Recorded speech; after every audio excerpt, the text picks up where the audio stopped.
the story begins on a bright day, with a magnificent castle nestled amongst lush green trees. In the garden, a beautiful princess with long, flowing silver hair sips from a cup, adorned in a lavish red and gold gown. Suddenly, she stops. A young maid, frozen in fear, has dropped a teapot, which shatters on the stone path with a loud clank. The maid immediately falls to her knees, begging for forgiveness and calling herself a useless insect who deserves to die. The princess, surrounded by a bloom of red roses, lifts the maid's chin with a fan and remarks that she's prettier than she thought. But just as the maid begins to thank her, the princess's expression turns cruel and she smashes the fan down. The fan connects with the maid's head, drawing blood. The princess walks away, lamenting what a pity it is that an insect's appearance and knowledge aren't on the same level. She turns with a sly smile and addresses the crying servant, Ai Kasha. Ai Kasha shivers in terror, her mouth muffled. The princess questions why such an obedient insect would make such a low-level mistake. Her voice rises to a furious shriek as she declares the tea's temperature must be the same as her lips, before stomping on the terrified maid's hand. She screams that Ai Kasha is a brainless insect, a swine no better than a wild animal that should just die. Another servant, Ai Mai Lai, watches with a grim expression. Suddenly, Ai Mai Lai rushes forward and shoves the princess. Crying, Ai Mai Lai shouts that the monstrous vampire should be the one to die, calling her a useless thing who can't even dress herself, just an insect from a terrible country. The princess tumbles backward, her crown flying off as she falls into a bed of roses. In a modern dance studio, an instructor announces the theme for the final dance's choreography. She asks for a volunteer to play the difficult role of the villainous princess, but the other aspiring idols hesitate, finding the part too hard. A young woman with familiar silver blue hair raises her hand, volunteering to try. She introduces herself as Yula, a contestant on the survival show Let's Go Girl Group. The teacher is surprised, asking if Yula is sure she wants to give up the center position to Ai Mai Lai to play the villainess. Yula smiles confidently, explaining that the princess's part is a rare challenge that will help her improve. She mentions her father is a famous classical choreographer. After practice, Yula stays behind, sitting alone on a tall chair, script in hand. She tries to get into character, practicing the line about killing the Adalante. But it's not working. She sighs, wondering if she's overestimating herself, feeling that something is just wrong with her portrayal.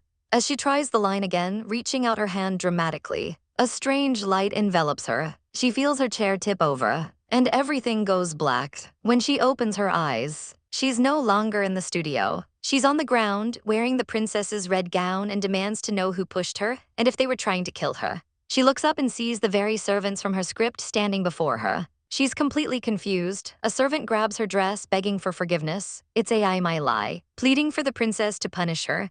Ai Kasha tries to stop her, saying it was her fault and that it would be an honor to be killed by someone like Ai Mai Lai. Completely bewildered, Yula yells at them to stop. She interrupts their emotional display of sisterly love, asking them to explain what's going on. Ai Mai Lai confesses that she was the one who pushed the princess, hating the thick carpet that prevented her from ending the princess's disgusting life. A realization dawns on Yula. She looks around at the castle, then back at the servants. When she calls them by their names, Ai Kasha and Ai Mai Lai, they look shocked. It hits her like a ton of bricks. They called her princess. She is Princess Yula and they are in Adalante. The servants wonder if the push made the princess so dumb she can't even remember herself or her kingdom. The horrifying truth sinks in. She remembers the script's lore. The kingdom of Adalante was destroyed, with many guessing it was due to the violent acts of its last princess. She, Yula, has gone back in time and become that villainous princess. This is the beginning of her own personal hell. The princess was eventually hanged for her crimes, an event historians called the princess's 100 Ways of Martyrdom. She's now trapped in this doomed story. Lying on the ground where she fell, she wonders what to do. Maybe if she just falls down again, she can go back. Just then, the Emperor's Royal Guard's commander, Pu Lai arrives. Seeing Ai Mai Lai standing over the princess, he draws his sword, declaring that a mere servant who attacks royalty must be killed. Yula screams in horror, yelling no. But the guards have already seized the two servants. Pu Lai gives the order for a brutal execution, and Yula, covering her face in terror, shouts for them to stop. With an outstretched hand, she halts the proceedings. Pu Lai turns to her, asking why the princess is acting so strange. Panicking internally, Yula realizes she'll be exposed as a fake and probably burned at the stake if they find out. Thinking fast, she clears her throat and puts on an act. She states that the commander is being too easy on them.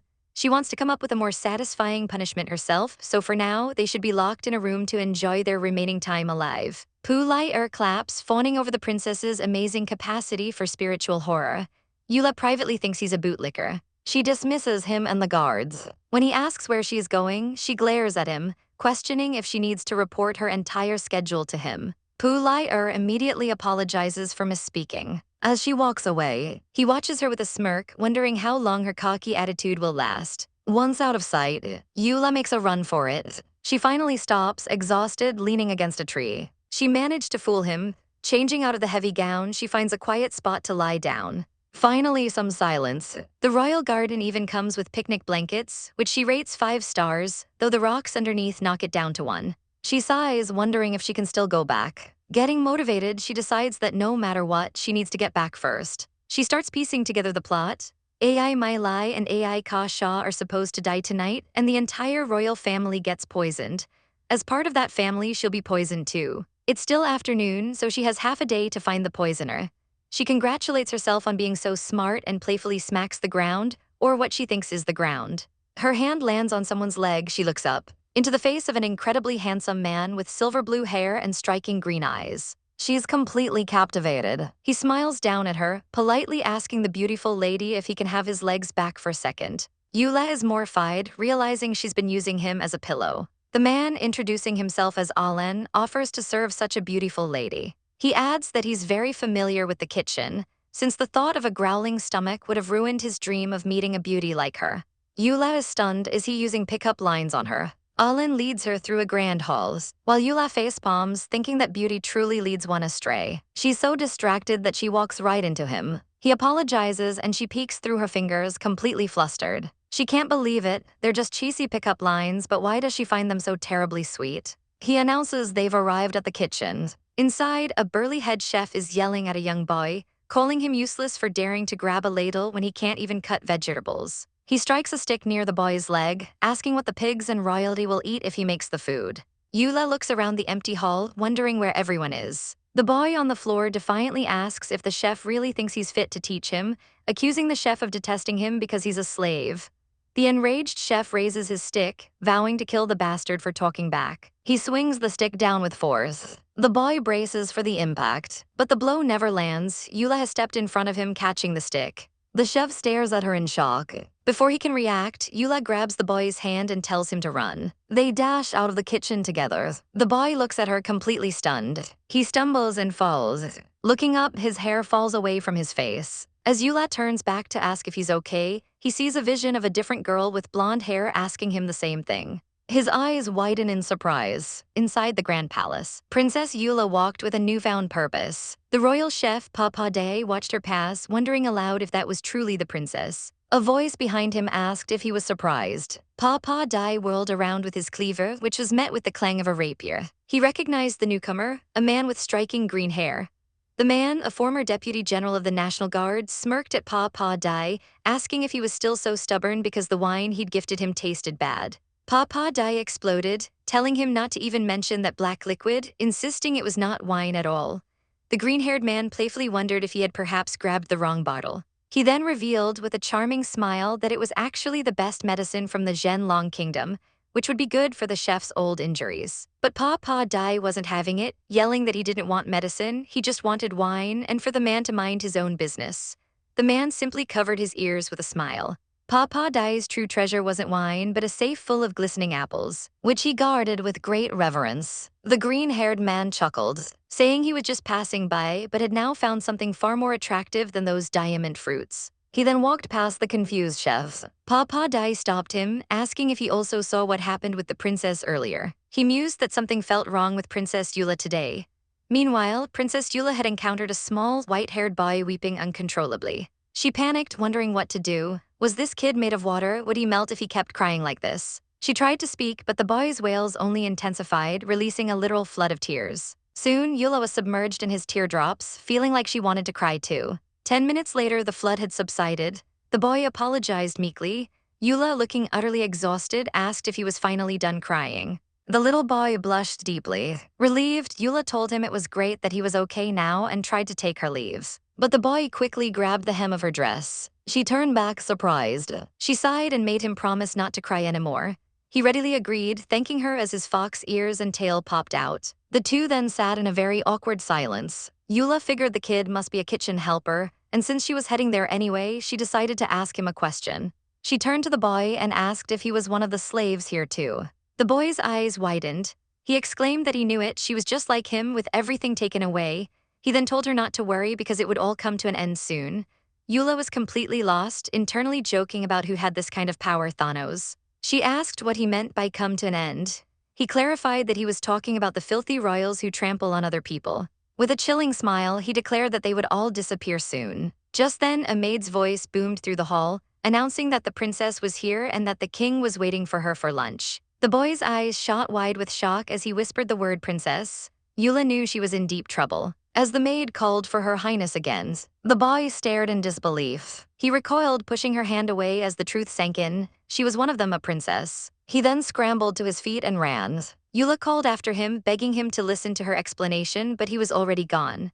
Elsewhere, the green-haired man, now wearing a mask and formal attire, explained to a prince that he couldn't refuse the king's invitation to lunch. The prince, Mortley, greeted him as a talented man just as an attendant announced the princess's arrival. Eula entered the grand dining hall, apologizing to her father for her tardiness. Her eyes scanned the room. She saw her father, King Fall of Adalante, and her four brothers, Great Prince Mortley, Second Prince Nevi, Third Prince Karikam, and Fourth Prince Hart. Then her gaze fell on the masked man.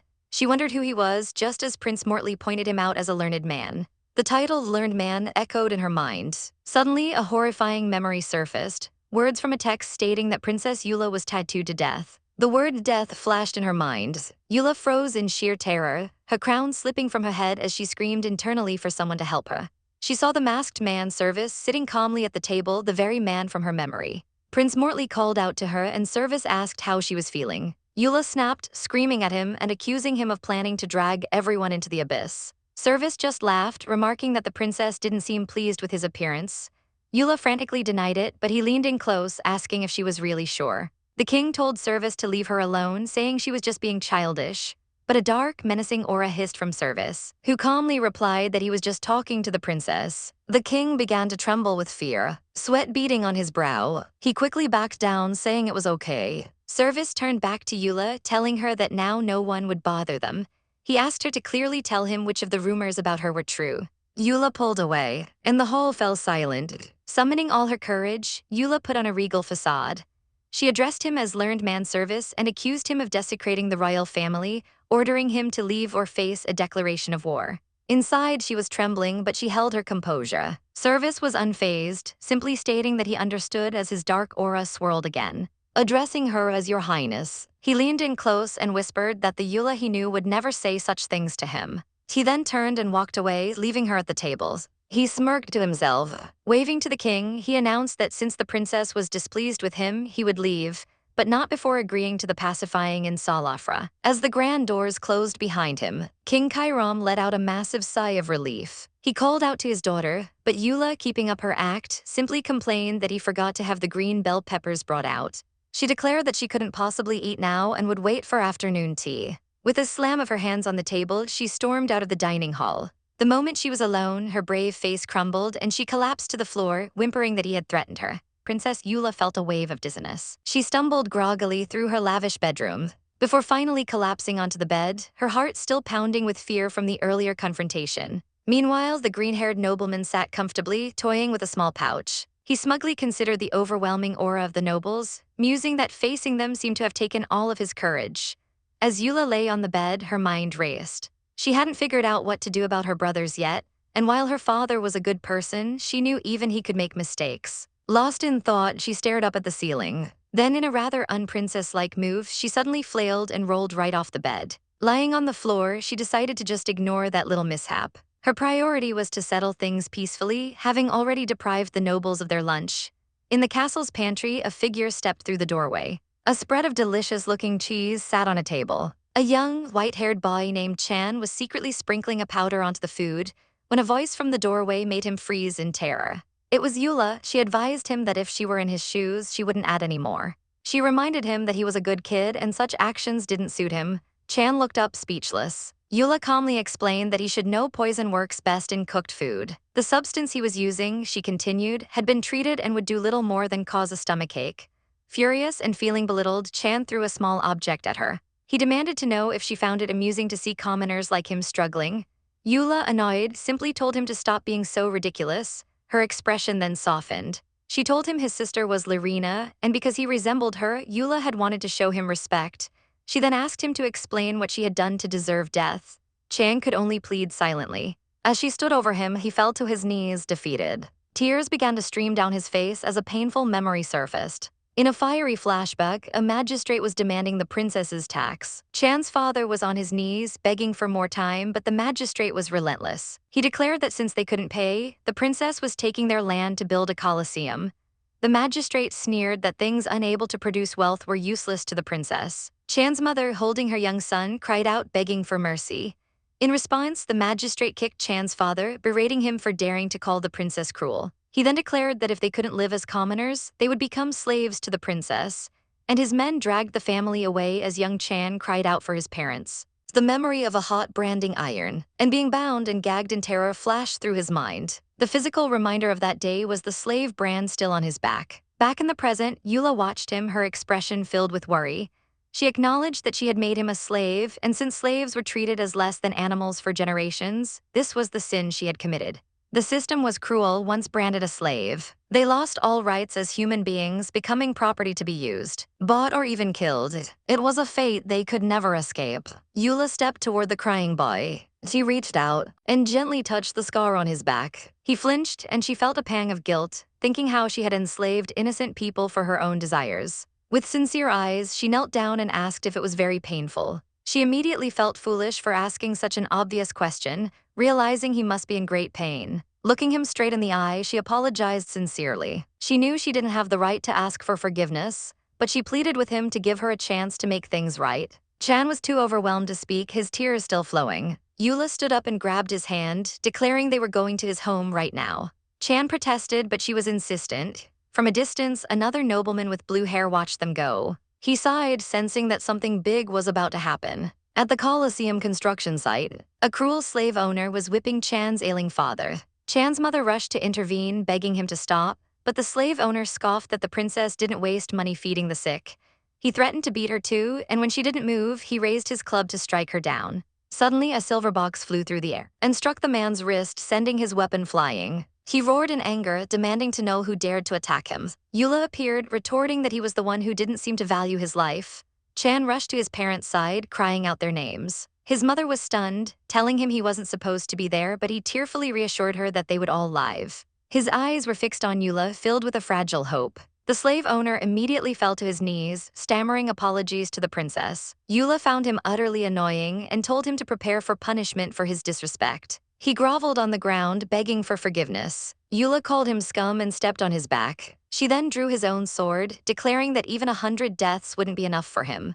As Chan watched in horror, she swung the sword. But instead of a fatal blow, she only sliced off a lock of the man's hair. A moment of silence passed. Eula closed her eyes in frustration. She tossed the sword aside, remarking that it was just as useless as its owner, and covered her face with her hand. She then ordered her guards to unlock the chains of Chan's family. The heavy shackles fell to the ground. Chan's mother timidly asked if they were really being released. Eula announced that from now on, they were no longer slaves and were free to go home.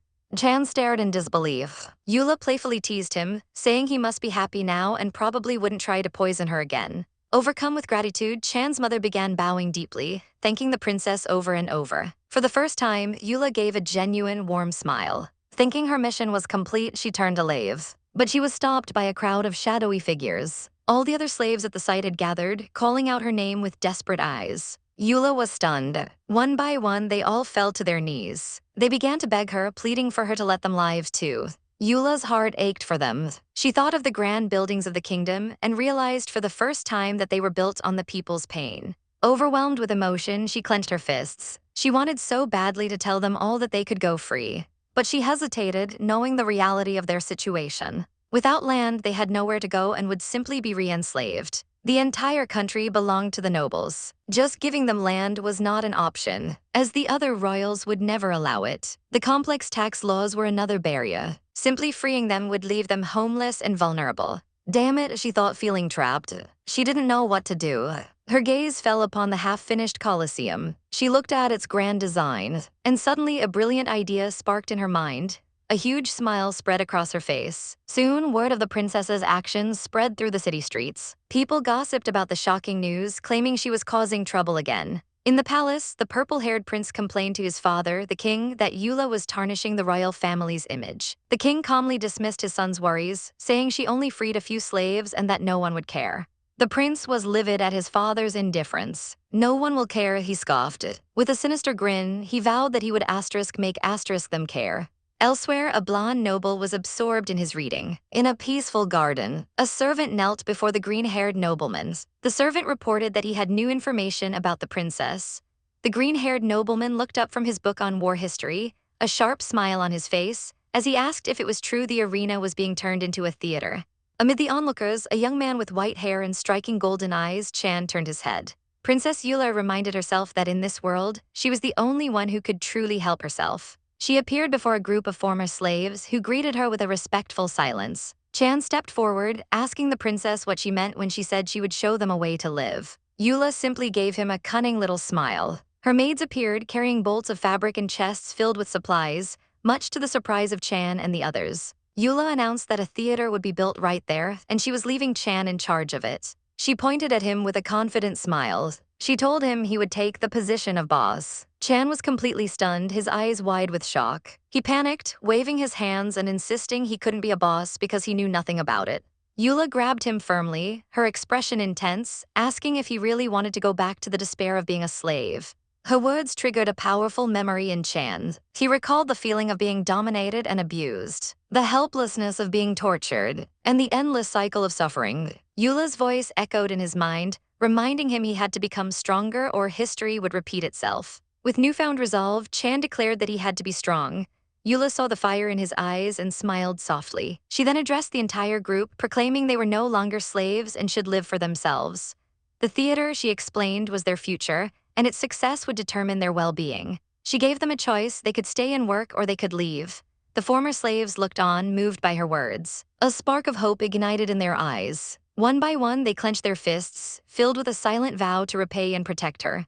Time passed, and construction on the theater began. Everyone worked with purpose and newfound joy. The men built the structure while the women laughed as they sewed vibrant costumes. Others practiced dancing and various skills, the entire place bustling with activity. Eula turned to a woman with purple hair named Felina, entrusting her with the task of teaching everyone. Felina eagerly promised not to let her down. She was incredibly excited about the opportunity. But from a distance, a blonde noble named Lilam Fadden watched the new theater with disdain.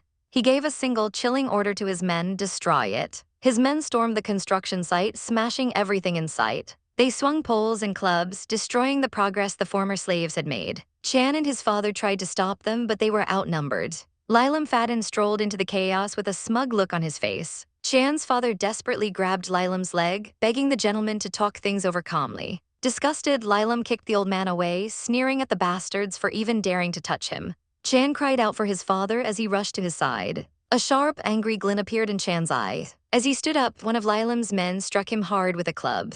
Another stabbed him in the back with a spear. Chan screamed out in agony. Lilam walked over to the fallen boy. He looked down at Chan, sneering, and asked if this dirty man was the one the stupid Princess Eula loved. Despite the pain, Chan struggled, shouting that Lilam was not allowed to offend Her Highness. Lilam just kicked him again. He mocked Eula's so-called kindness, which he claimed would soon be judged by the nobility, and bragged that he had already taken over her property. He then held a dagger to Chan's throat, giving him a chance to live if he would just say that Eula was a dirty woman like a slave. He leaned in close, asking Chan what he would do. In response, Chan spat right in Lilam's face. Lilam flew into a rage, screaming that the damn bastard must die.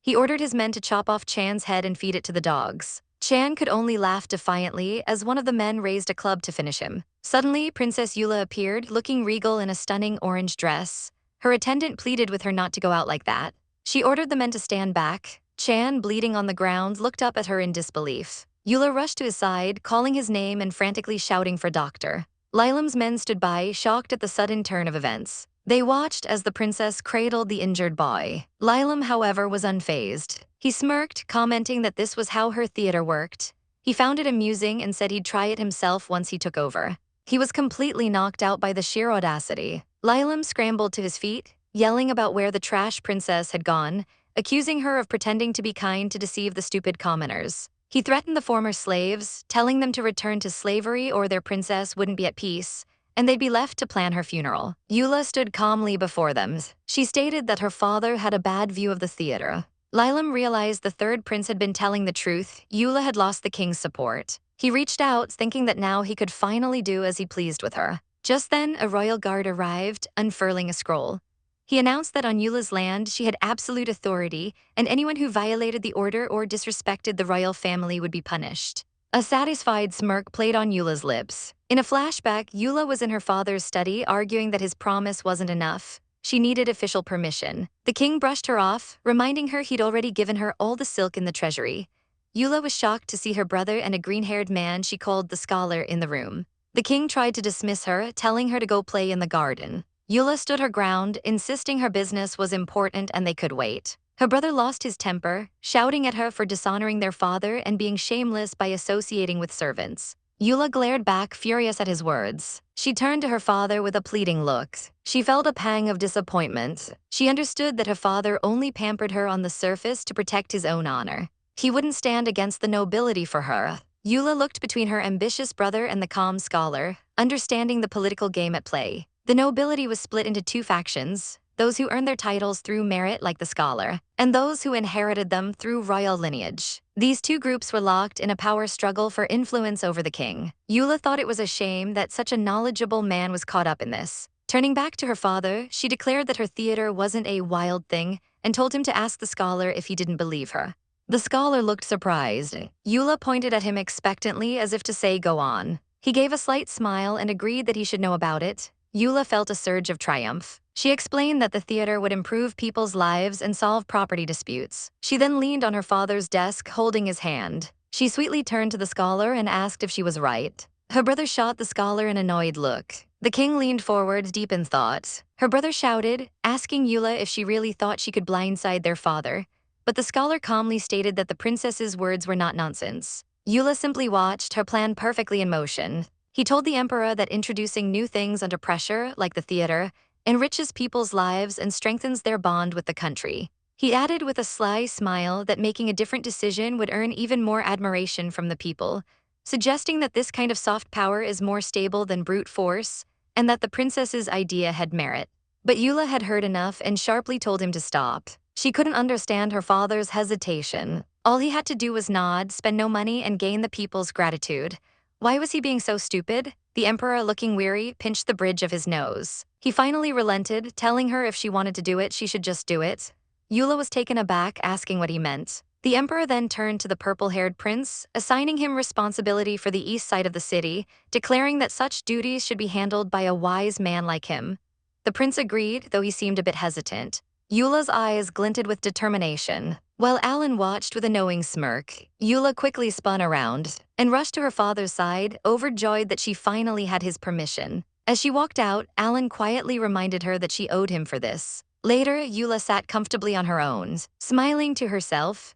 She was confident that as long as nothing unexpected happened, the soldiers would handle any scholars who tried to cause trouble. Just then, a commotion erupted outside. A man, Lilam, was shouting that this was impossible, claiming the third prince's men had told him something different. Eula looked on in surprise as a royal messenger confronted Lilam.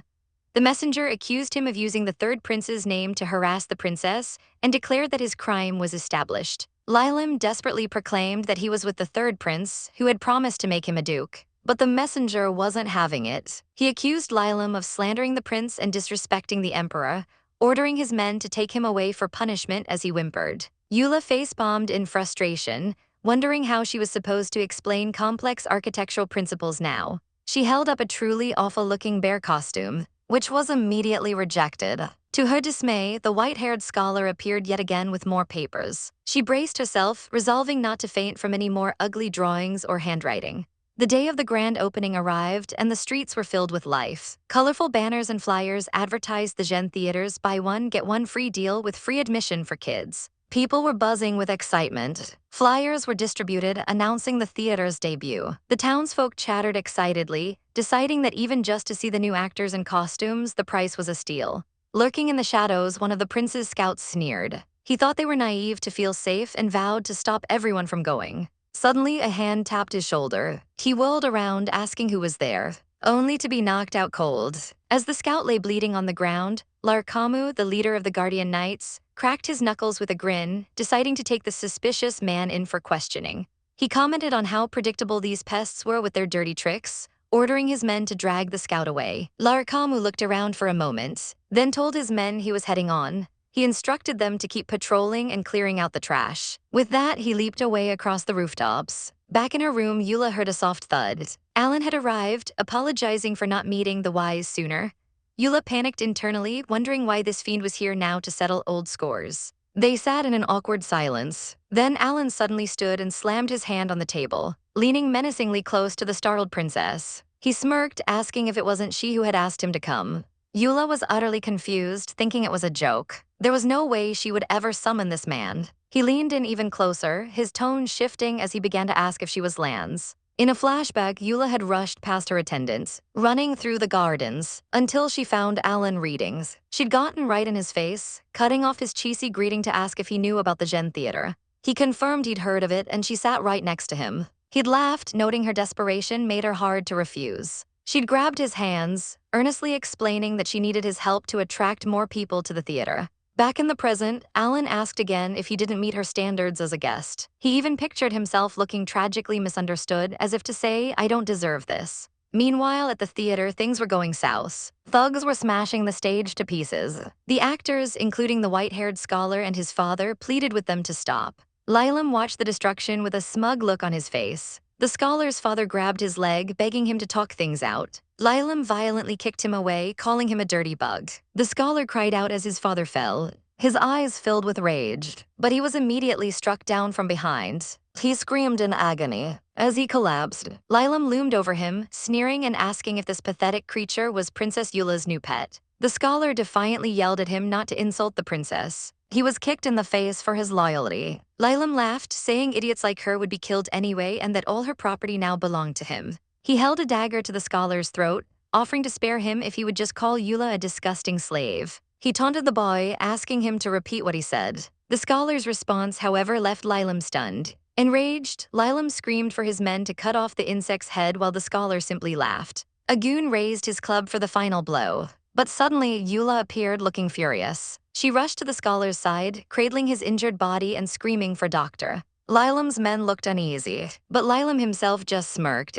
He taunted her about what her theater was being used for, adding that he'd treat it well once he took ownership. Eula exploded, telling him to shut up and not let his filthy thoughts tarnish other people's hard work. Though she knocked him down in her imagination, in reality, Lilam got back up and yelled at her, accusing her of just acting like a hero to fool the citizens. He shouted at the crowd that their princess would be fine, but they would all die if they didn't go back to being slaves. As the crowd murmured uncertainly, Eula spoke with a grave expression. She admitted that her father was indeed displeased with the theater.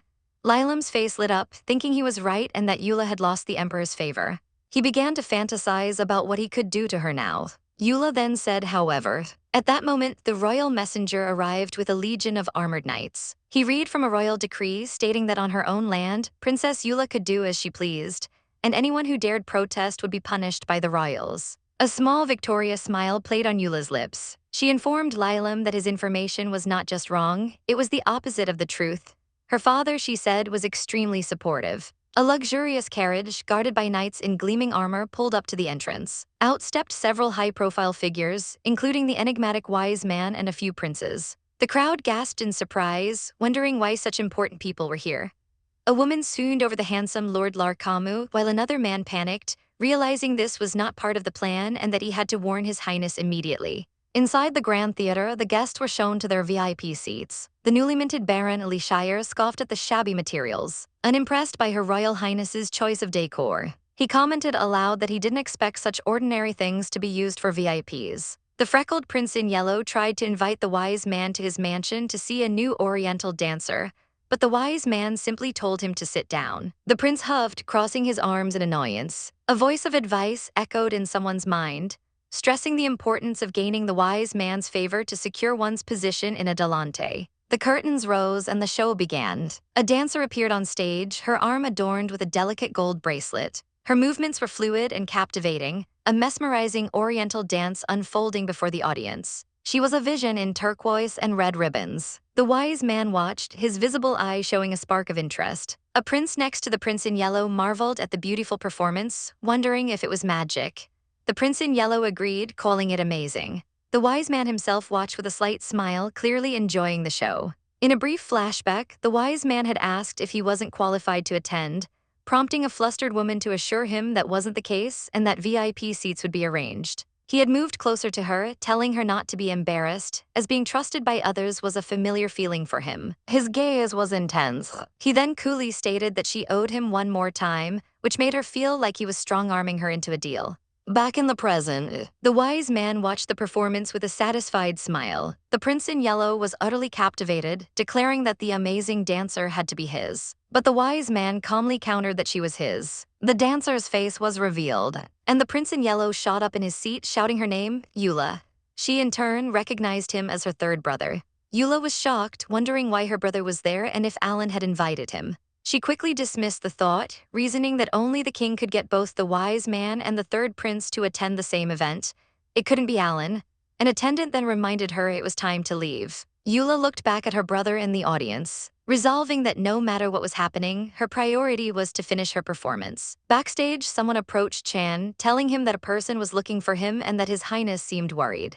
Chan walked out onto a stone veranda. He noticed something on the ground, a folded piece of paper lying near his shoe. Before he could inspect it, the wise man's aide appeared, asking where the item was that he was supposed to be fetching for his boss. Chan suddenly remembered and dashed off in a panic. On stage, Yi King was now performing a song with her backup dancers, the lyrics speaking of a heart that could slowly close. In the audience, the prince in yellow and the wise man watched. The prince complained about the inexplicable lyrics, finding no beauty in them, and asked the wise man when they were leaving. As Yi King sang, the wise man watched her intently. The eyes of the prince and the other nobles were fixed on the stage. Suddenly, Yi King stumbled and fell through the air. Again, she looked stunned for a moment. She wondered if gravity had a personal grudge against her and was determined to find out who was responsible this time. A maid with short orange hair watched with a sinister grin. Yi King landed gracefully in a burst of red rose petals, bowing to the audience as two men watched from the side of the stage. The entire hall was quiet. Her voice seemed to echo as she finished her song, speaking of knowing secrets and holding them tight. She looked up at the audience with purpose. The prince in yellow was startled, but then figured it must have been a deliberately designed part of the performance, admitting it was beautiful. He scoffed, thinking it was a stupid idea to scare the audience. Behind the curtain, Chan and another man high-fived, relieved their plan had worked. The wise man's gaze remained fixed on the stage. Suddenly, a loud cracking sound echoed through the theater as a large crack appeared on the stage structure. Another crack appeared high above on the proscenium arch. As chaos began to brew, the orange-haired maid tried to slip away, but Yi King grabbed her arm, stopping her. The maid feigned innocence, telling Her Highness she should go get some fresh air if she felt unwell. Yi King simply smiled. She asked the maid curiously how she acquired such a precious necklace. The maid stuttered that she had picked it up. Yi King noted that she was still trying to quibble, and it seemed the person who put her up to this was very important to her. The maid sneered, confident that Yi King couldn't kill her. Yi King just gave a small, amused "oh," asking if the maid really thought a few broken shelves could crush her to death. The maid's face filled with pure terror. Chan had already explained the foolproof plan to Yi King. The stage shelves were all triangularly supported, so they wouldn't collapse even if they were broken. The curtains closed on a successful final pose. After the show, the audience began to disperse. Yi King walked down a hallway toward the resting rooms. She opened the door, announcing she was back, only to find the wise man sitting there waiting for her. He welcomed her back, calling her his princess. She stood in the doorway, surprised. He chuckled, saying it seemed she had already guessed he would come, which spoiled the surprise. Yi King, now surrounded by an illusion of red roses, thanked him for his reminder.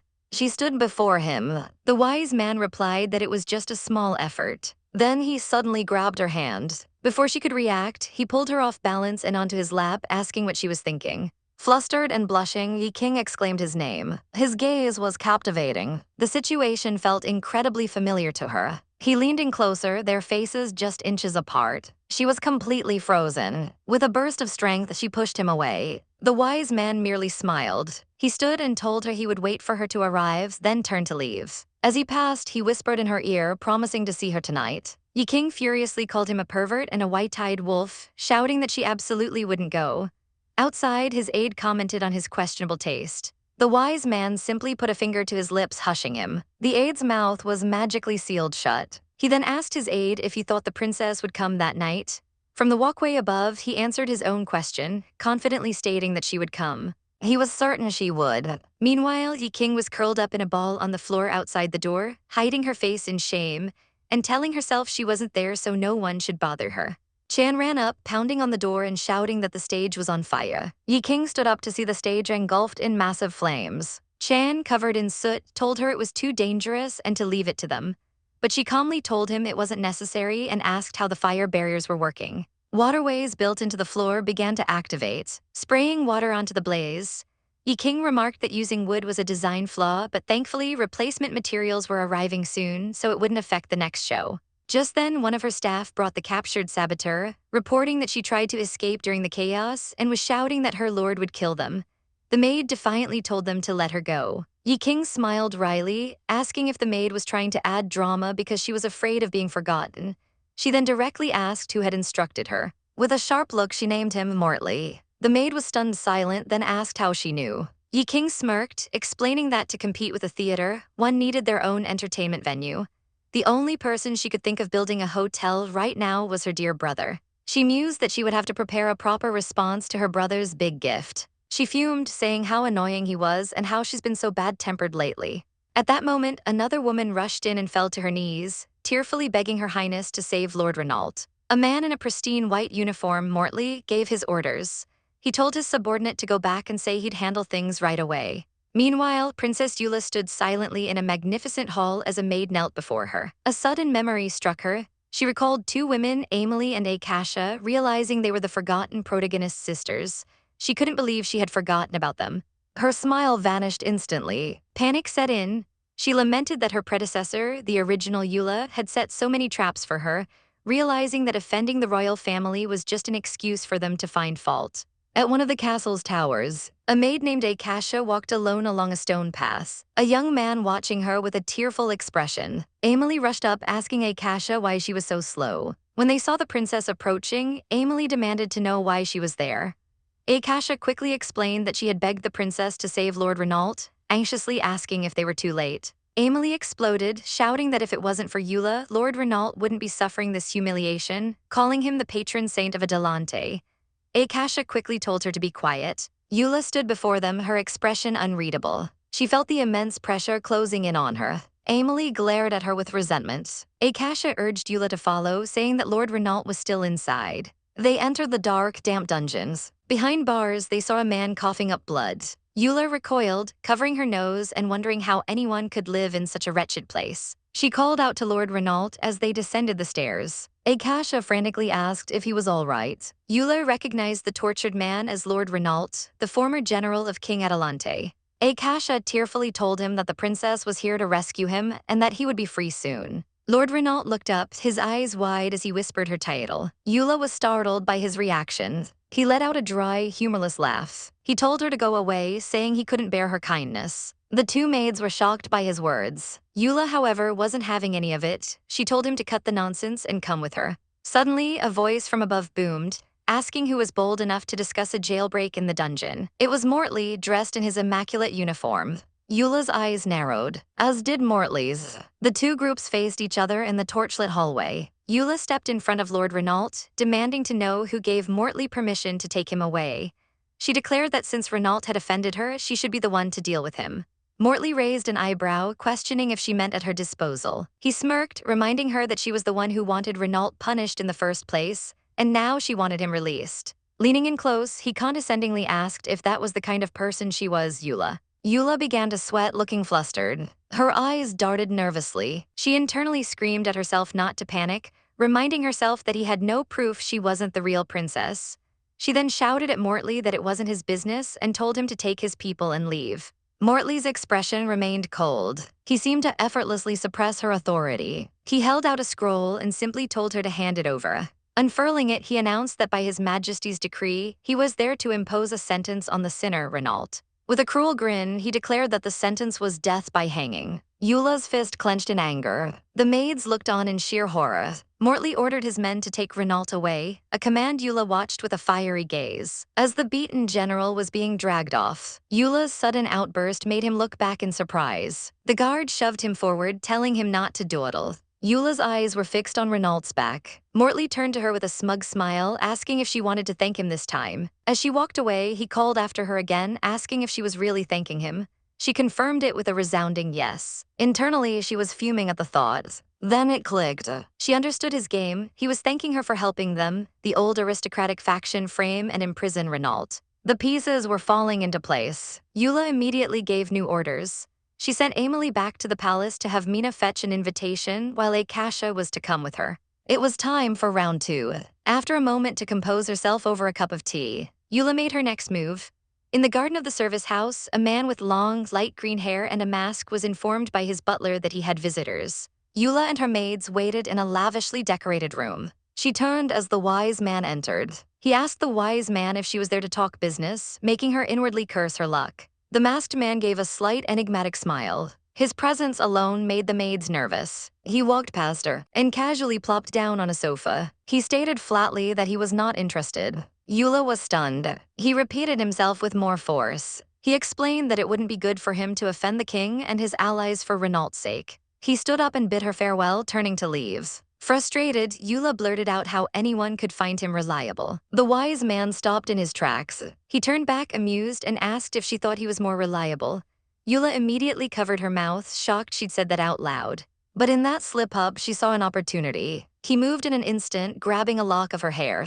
Leaning close, he whispered that the price for his help was not small. They stood inches apart, the air thick with tension. Eula clenched her fist, steeling her resolve. The wise man watched her closely. Regaining her composure, Eula looked him in the eye and asked what he wanted. She then slyly offered either money or people. He let out a small laugh, remarking on her directness before asking what exactly the princess had to offer. Eula's eyes gleamed with confidence. The wise man's hand tightened into a fist. He turned away from her, his expression unreadable behind the mask. A faint smile played on Eula's lips. She told him that she couldn't let him beat her with the same trick every time. She then gave a playful, confident wink.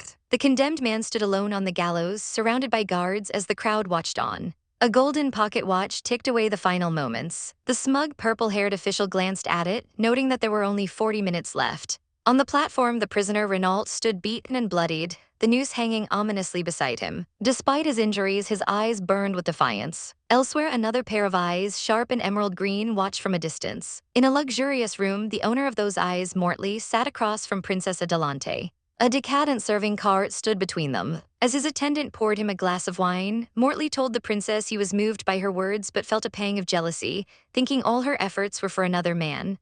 Adalante, taken aback, asked why on earth he would say something like that.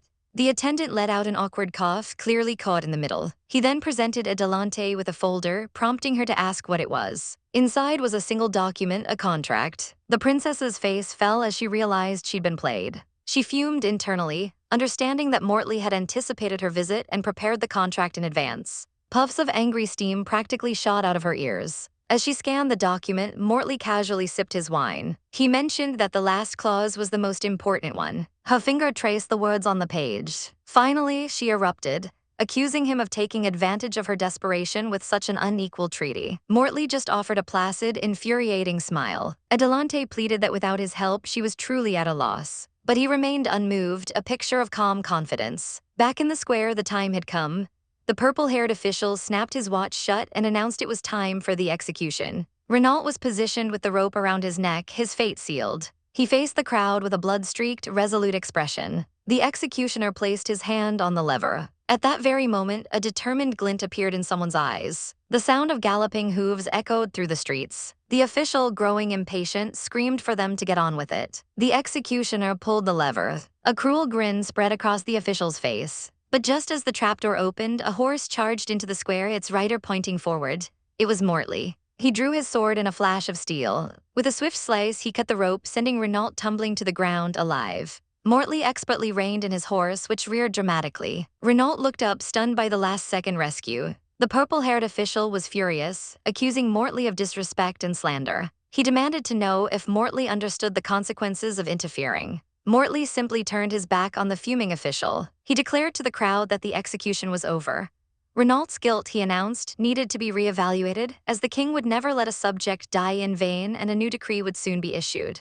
His hand rested firmly on the hilt of his sword. His gaze was like ice. He stated with absolute authority that not even the Pope would have the right to question his decision. The purple-haired official broke out in a cold sweat, his arrogance vanishing in an instant. With a final, dismissive flick of the reins, Mortley rode away, leaving the official staring at his horse's backside.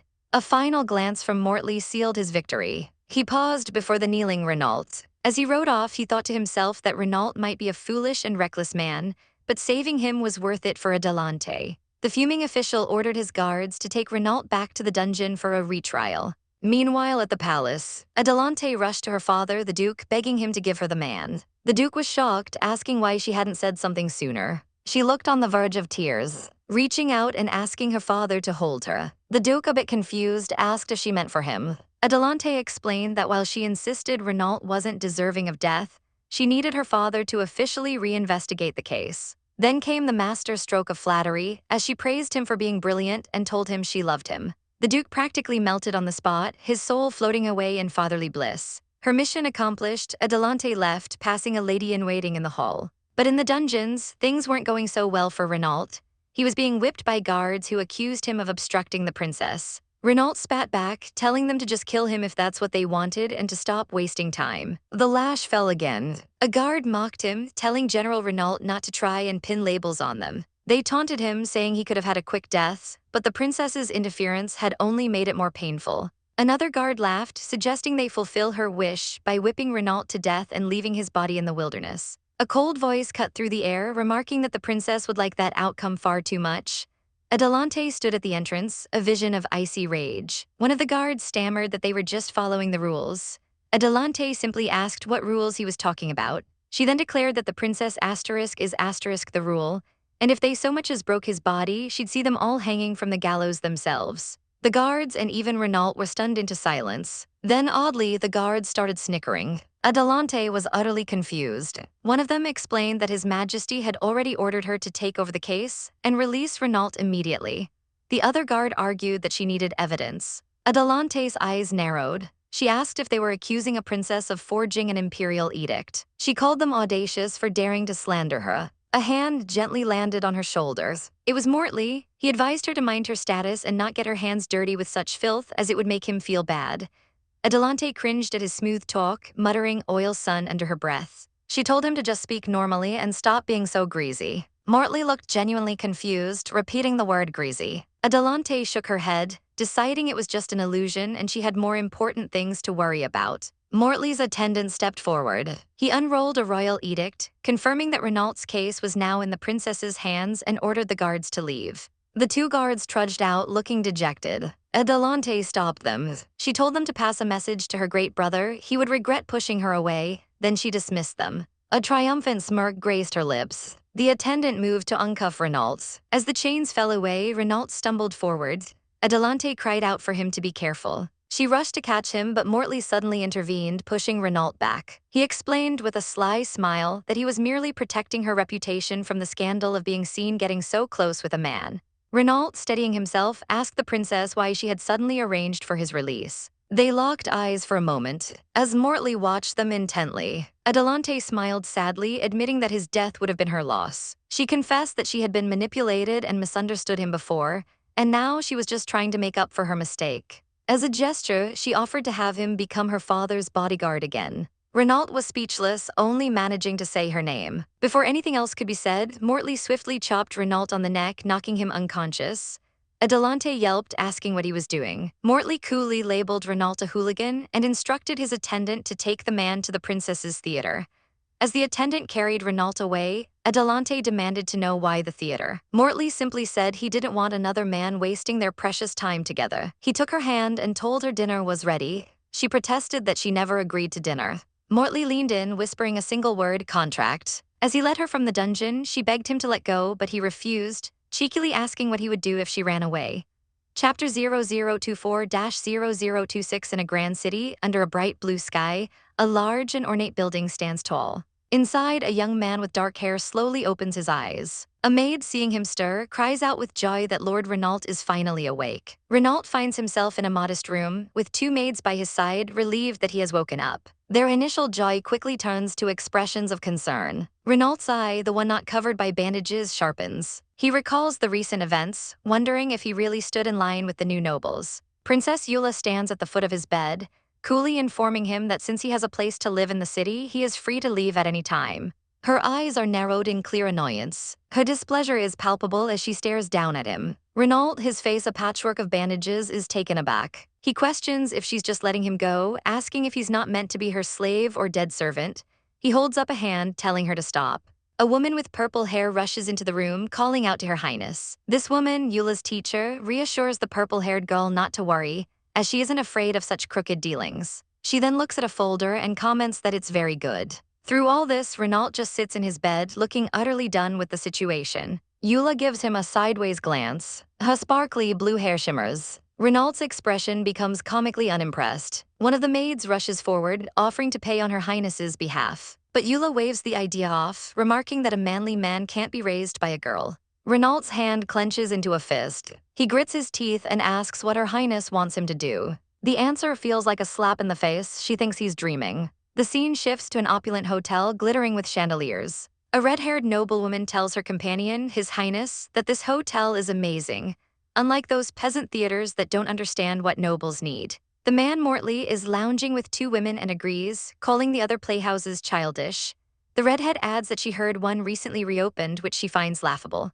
Mortley smirks at the thought. In another place, the actresses from Eula's theater tremble with fear. Someone pushes open a set of large, ornate doors. Out on the street, a man approaches a white-haired young man handing out flyers and asks for copy. The young man is busy distributing the papers. The man who took the flyer invites the youth for a drink, but Renault, standing guard nearby, flatly refuses, stating he promised the princess he would protect him. The other man tries to push past Renault anyway. The white-haired man smiles at Renault, promising he won't tell Her Highness and pointing out that if they keep at it, they'll be handing out flyers until midnight. The white-haired man then asks Renault why he still supports the royal family when he could be free without them. Renault clarifies that his loyalty is to Her Highness Eula, not the royal family as a whole. He then poses a question, wondering if slavery would truly end even if the current royal family were gone. The young man questions if the princess is just trying to win his support, mentioning that the rumors about her are quite different. Renault responds that seeing is believing, and even if it's all an act, he acknowledges her efforts. He seems to be mulling over this new perspective on the princess. Renault stands alone in a stone archway, his gaze thoughtful and resolute. In a bright city square, Princess Eula is stopped by a man in a formal military uniform and a decorative mask. The masked man introduces himself with a smug grin. They stand facing each other on the street. Eula sighs, telling him that if he wants to follow her, she can't stop him. The masked man dramatically wonders if this is his life now. Eula pulls a mischievous face, muttering about sweeping the yellow. When they arrive at their destination, a doorman stops them, demanding an invitation. Eula looks at him, questioning the need for an invitation letter. Her expression is one of pure annoyance. In the next moment, the doorman is sent flying as she barges into the room. Eula stands at the entrance, fan in hand, and coolly declares the place to be immoral. Mortley jumps up from his couch, demanding to know what has happened to her upbringing. Eula shoots back, questioning Mortley's own upbringing while accusing him of plotting against her theater and framing Renault. Mortley smirks, claiming he learned it all from her. Eula declares that they are not the same and that she is going to make a break today. She then issues a challenge, a competition for 1 month, with the winner being whoever makes the most profit. The loser, she states, must close their shop and swear in the name of the royal family to never cause trouble again. She warns him that if he doesn't leave, she'll have someone escort him out. Her eyes are narrowed with determination, a faint, confident smile playing on her lips. She reminds him that she gave him a chance. Mortley simply stares, his expression unreadable. He gets up, announcing that he's going to the Holy Land. With a wicked grin, he says he's going to grab the fox by the tail. Eula walks down the street, the masked man trailing behind her. He lets out a soft laugh. He asks if her offer wasn't entirely sincere. Eula turns, asking what he said, as he questions what she's planning to do about Mortley. She simply closes her eyes and smiles. Elsewhere, a man in a white and purple uniform, Arikams, looks at a document in a panic. The report is a damning list of complaints, calling an establishment dirty, an insult to royal dignity, and recommending its immediate closure. In an office, Eula casually asks if this place offers entertainment to bed. A young noble with freckles stands by her side. The king, an older man with a prominent mustache, is also present. Eula continues, wondering aloud if such a brothel-like establishment is even legal. She asks with feigned shock if it's normal to force civilian women into slavery. Ericam steps forward and addresses the king, his father, reporting that daughters all over the city are afraid to leave their homes for fear of being kidnapped. He warns that if the king doesn't provide justice, the people's hearts will be lost. The king looks grimly at his son and declares that the matter is now his to handle. Ericam is stunned while the young noble beside him smirks. The young noble condescendingly tells Ericam to obey his majesty. The king, looking exhausted, rubs his temples. Ericam stands there utterly defeated. Eula watches with a satisfied smirk, thinking that he asked for it. The young noble looks at Ericam and dismisses him as useless, a small, triumphant smile on his face. Outside the palace, the young noble gives his report. He tells his subordinate to return to their lord and confirm that this Eula is definitely not the stupid sister he once knew. Chapter 0027-0029. The night sky filled with cheers for the princess. Princess Eula herself was having a grand time, laughing with a huge mug of beer in her hand. She had certainly earned it, with boxes of cash and chests of jewels now hers. Raising her glass to the purple-haired girl, Eula congratulated her on a great job creating public opinion, promising that this was just the beginning and good days were still to come. After the celebration, Eula made her way out, a delicate parasol in hand, leaving her companions behind. She happily stumbled through a garden, eventually making it back to her room quite drunk.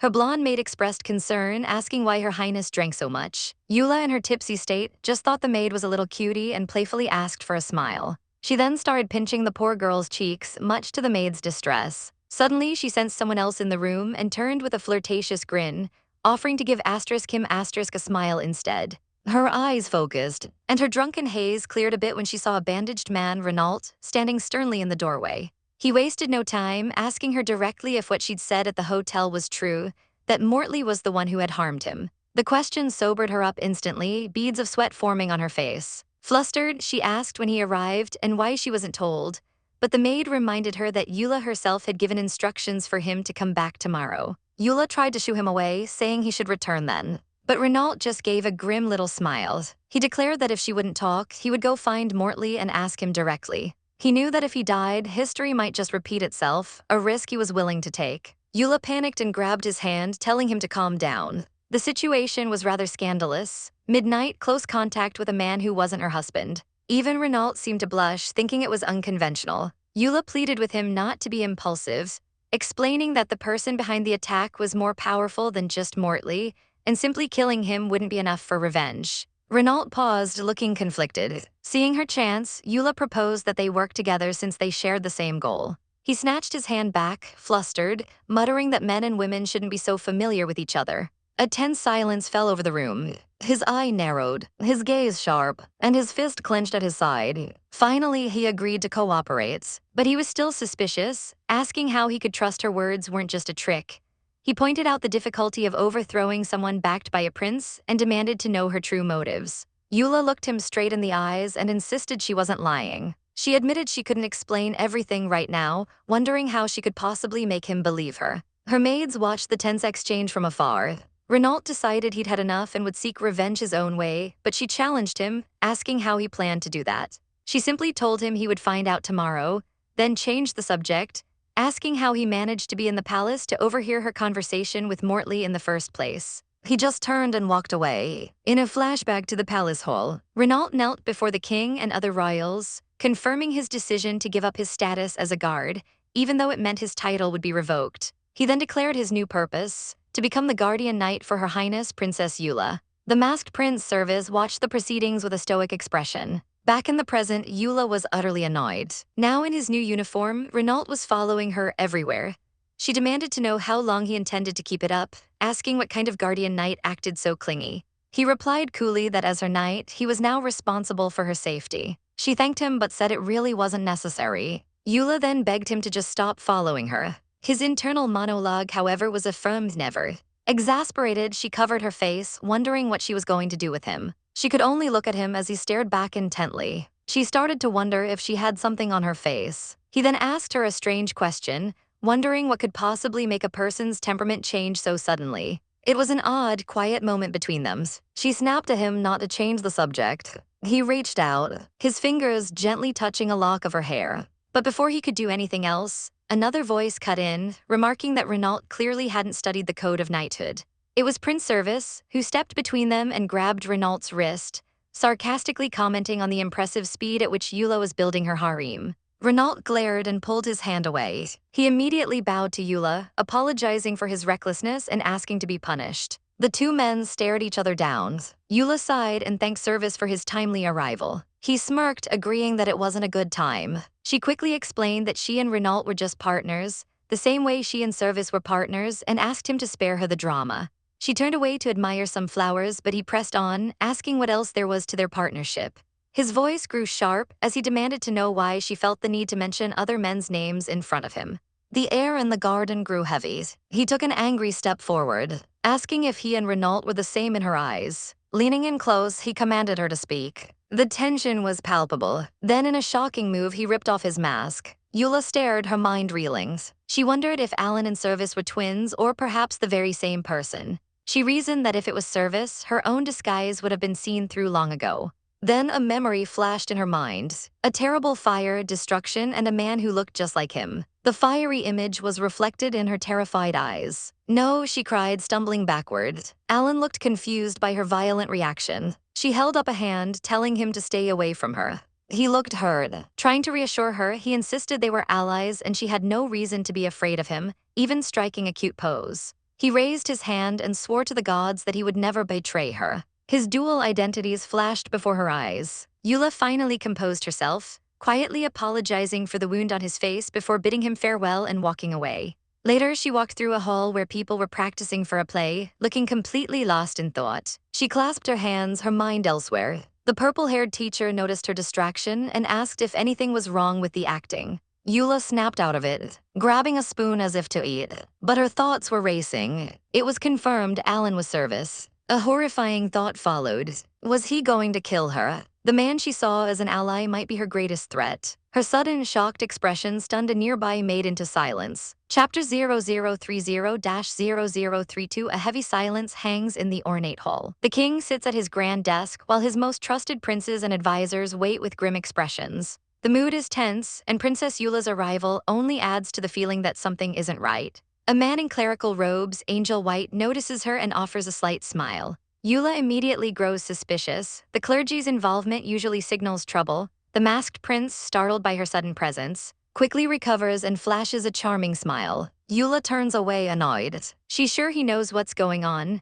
The king calls Eula forward, announcing that the World Congress will be hosted by their country in just half a month, and he asks for suggestions. The blue-haired prince listens intently to the king's words. He then laughs, cheerfully stating he'll just follow his majesty's orders. Eula scoffs internally, thinking he's just dodging the responsibility of this hot potato of an issue. The king pinches the bridge of his nose, clearly stressed. The cleric then asks about his own role in this. Angel White explains with a serene smile that the Pope has already heard the oracle's guidance, so now it's up to the princes to see it through. The blonde prince lets out a small humph. A purple-haired noble asks if he has an opposing view, but the blonde prince insists he would never joke about national affairs. He claims the other prince is far more suited for this task. With a wink, he says the other is very well acquainted with such matters. Then in a surprising turn, the blonde prince, the Third Highness, volunteers himself for the task. The cleric chimes in, promising the full cooperation of the Holy See as per the Pope's wishes. All the while, the masked prince watches the political maneuvering in silence. The Universal Congress, held once a decade, is the ultimate stage for nations to flex their power. Eula, however, looks thoroughly bored by the proceedings. She knows her presence has already altered history, and she feels a pressing need to do something about it. A scarred guard quietly approaches from behind, his gaze resolute. He reaches a hand toward her, but a sudden commotion interrupts them. The masked prince is flustered, holding a small document. The scarred guard's eyes narrow, as does the masked prince's. Eula mutters that their squabbling is childish. The masked prince then approaches her with a grin, announcing he has good news and offering his congratulations. Eula looks utterly confused. He leans in close and drops the bombshell: she's getting married. In a flash, a vision of a desert kingdom appears, where a dark-skinned prince with red eyes lounges on an elephant, eagerly anticipating the arrival of his bride. Eula is stunned into silence. Married, even her loyal guard is shocked. She bursts out, asking if he's joking, insisting it's impossible. The masked prince leans over her, holding up a black document, and asks why she thinks so. Eula demands to say it, her cheeks puffed with anger. She jumps to grab it, but he playfully holds it out of her reach. He catches her hand midair, pulling her in close. He teasingly asks if she's willing to throw herself at him for the information, musing that it might not be impossible if she can satisfy him. Eula just smirks. Suddenly, the scarred guard lunges forward, his sword drawn. Eula stops him, telling him to stand down. She pushes the masked prince away, a slight blush on her cheeks. Beauty can be so misleading, she thinks to herself. The document reveals the grim reality. To secure an alliance with the powerful Xiping country, Princess Eula must be sacrificed in a political marriage. The order is signed by the king himself, her eyes widen in betrayal. She knew her cheap dad was unreliable, always ready to use her as a scapegoat when disaster strikes. The masked prince holds a handkerchief, a mix of pity and amusement on his face. He then delivers the bad news with a grin. She's been assigned the task of receiving Prince Xiping to help foster their relationship. Eula's expression goes completely deadpan. A grand procession arrives at the capital, led by two massive elephants. An attendant tries to announce their arrival, but Prince Tariq waves him off, saying it's not necessary. He then casually kills the man with a single bloody slash. The crowd gasps, wondering if this public execution is a demonstration of power from the Prince of Xiping. Some of the nobles mutter that such displays used to be common, but are now jarring to witness, while another remarks that perhaps this prince and their own princess are a good match after all. Eula's eye twitches with rage. Her guard coughs pointedly. An attendant rushes up, reporting that the third Prince of Xiping has arrived but made no move to greet them. Eula smirks, deeply unsatisfied with her welcome. The royal carriage waits, but the visiting delegation doesn't approach. From atop his elephant, Prince Tariq glares ahead. Eula, now in a magnificent red gown, declares her dissatisfaction with this fiancé and tells him to go back where he came from. As she stands there regal and defiant, Prince Tariq observes her, noting a resemblance to someone else. Eula turns and walks away from her carriage. Her guard, now at the reins, shouts for the horses to stop. The carriage lurches to a halt, cutting off the path directly in front of Prince Tariq's procession. Prince Tariq shouts in anger, while the masked prince watches the chaos unfold with a smug humph. The lead elephant rears back, startled by the sudden obstacle. Eula calmly steps out of her carriage. As her guards form a wall of spears to block the path, the masked prince smoothly steps forward, welcoming Prince Tariq to the city. He adds with a pointed smile that one must put in some effort to get a treasure, don't you think? His soldiers stand at the ready. Prince Tariq looks thoroughly unimpressed. The masked prince stands his ground between the two giant beasts. Later, at Service House, the masked prince enters a room, asking if anyone is there. Eula, seated elegantly, replies that she was waiting for him. A small smile plays on his lips. She pours him a glass of wine, saying she's honored to serve him. He tells her to lower her head. Eula looks up at him, asking if he pushed her into this marriage because she was in his way. He asks for her help to resolve this marriage and complete the conference, admitting he cannot break his promise. Eula assures him that everything is going according to plan. Back at the city gates, the situation has escalated. Prince Tariq is having his elephant terrorize the crowd, stomping near people and swinging its trunk wildly. The guards raise their shields, forming a defensive line. The blue-haired prince finally steps in, confronting Prince Tariq directly. He warns Tariq that while he is a guest, he has no right to threaten their people and that his actions could damage the friendly relations between their countries. Prince Tariq explodes with rage, shouting that they dared to hurt his pan-pan and calling for his men. Before a fight can break out, a calm voice calls out to him. A blue-haired butler informs Prince Tariq that Princess Eula has prepared a VIP seat and is waiting for him. Prince Tariq is taken aback by this unexpected invitation. Chapter 0033-0035. Someone wondered aloud if her theater was really that popular. His companion confirmed that it was, explaining that the viewing tickets sold out the moment they were released. He added that special tickets, the kind that let you shake hands and hug your idol, were even harder to come by, with some people waving tens of thousands of gold coins just to have their favorite idol cheer for them. Tariq, sipping his wine, seemed unimpressed, asking if it was that simple and if people were just buying them to be mistresses. His companion clarified that the idols were strictly trained, followed the rules, and never had private contact with fans. He also mentioned that Princess Yura occasionally performed, which could drive the price of a single ticket on the black market up to tens of thousands of gold coins. Later, Tariq arrived at a grand hall, flanked by guards as guests looked on. A wicked grin spread across his face as he announced his intention to meet his fiancée and teach her how to be a proper woman. Striding down the long red carpet, he thought to himself that he had underestimated her. His red eyes glinted with determination. A flash of a memory or perhaps a vision showed him sitting regally before an elephant, completely captivated. The delicate sound of stringed instruments filled the air. His eye widened in surprise at the performance unfolding before him. The scene was set in a grand, sunlit theater. Back in the present, a guard tried to stop Tariq, addressing him as His Highness Prince Tariq and telling him he couldn't go in. But Tariq barged into the room anyway, finding Princess Yura at her vanity. With a charming smile, he asked if she was still angry. A man in a military uniform stood beside her. Yura calmly stated that women are just careful, while Tariq threw his hands up in frustration, wondering what there was to be angry about. As he moved toward her, the uniformed man blocked his path. Tariq, irritated, ordered the man to get off him. Yura, with a challenging look, told Tariq he could try. Their eyes locked in a tense stare down, one pair multicolored and defiant, the other a deep, fiery red. Tariq's hand moved swiftly towards her face. He gently touched the clasp of her red sash. His hand slid down the fabric, a silent, bold gesture. Yura met his gaze, asking him what he thought. In a flash, he was behind her chair, leaning over her with a predatory smile. His hands wrapped around her shoulders. He pulled her back against him in a sudden embrace. Yura, startled, told him to wait. Tariq simply smiled, telling her to appreciate the finer details. He held up a finger as if listing his terms and said thirdly. A confident smirk played on Yura's lips. Meanwhile, Tariq stood across the room watching her. Suddenly, the blue-haired man with a kind smile appeared behind Yura. He placed a comforting hand on her shoulder. Yura looked at him from the side. The man's expression was filled with sorrow. He looked down, a storm brewing in his eyes. He quietly mumbled that he regretted it. Yura, completely lost, asked what he said, complaining that his voice was too low for her to hear. The blue-haired man's anger flared. He pointed out that she had just thrown her arms around that guy and hugged him with sticky eyes, which made people uncomfortable. Yura looked thoroughly unimpressed by his outburst. He continued his lecture, stating that the plan had been approved and that she needed to keep her distance from Tariq.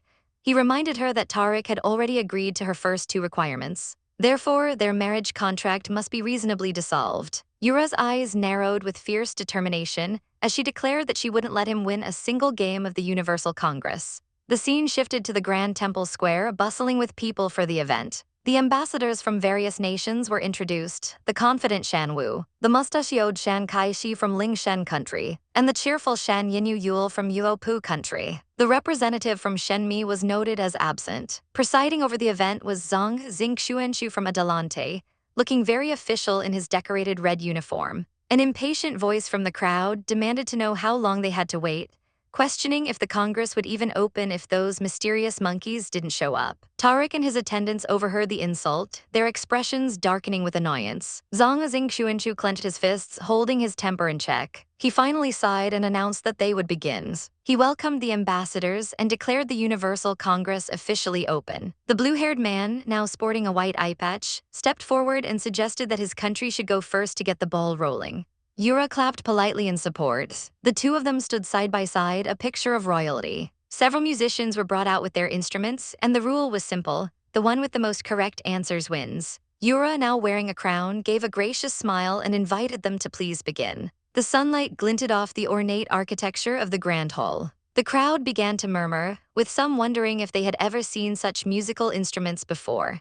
Yura and the blue-haired man stood together, looking perfectly composed. The blue-haired man gave a subtle thumbs up. Yura wore a smug, knowing smile. From his seat, Tariq scoffed. He took a sip of wine and remarked that those instruments looked suspiciously like something from that mysterious eastern country. Two women began to play the traditional stringed instruments. A judge with a large hat announced the results from a scroll. Tariq's casual demeanor vanished. He sat up looking surprised. Zhang Xingxuanshu asked Princess Yura why she looked surprised and if something was wrong with the answer. Yura smiled sweetly, replying that it was nothing. She just hadn't expected the musical theory in Ziping country to be so bad, considering they only answered 8 correctly. Tariq's red eye narrowed as he coolly stated that a win is a win. Yura leaned forward, her expression sly, and asked if it was possible that Yuopu had cheated. Tariq was momentarily stunned into silence. He eventually leaned back, conceding that this round counted as a win for her. However, he reminded her there were 3 rounds in total, and they would see who came out on top. The next judge, a man with an impressive blonde beard, announced his question. a classic riddle about chickens and rabbits in a cage. A man next to Yura looked shocked, wondering how that was possible. Yura scoffed, telling him that if he hadn't stopped her from speaking, she would have answered that childish question herself. Just then, a confident voice from off-panel declared that they had figured it out. Chapter 0036-0038 in the opulent Grand Hall.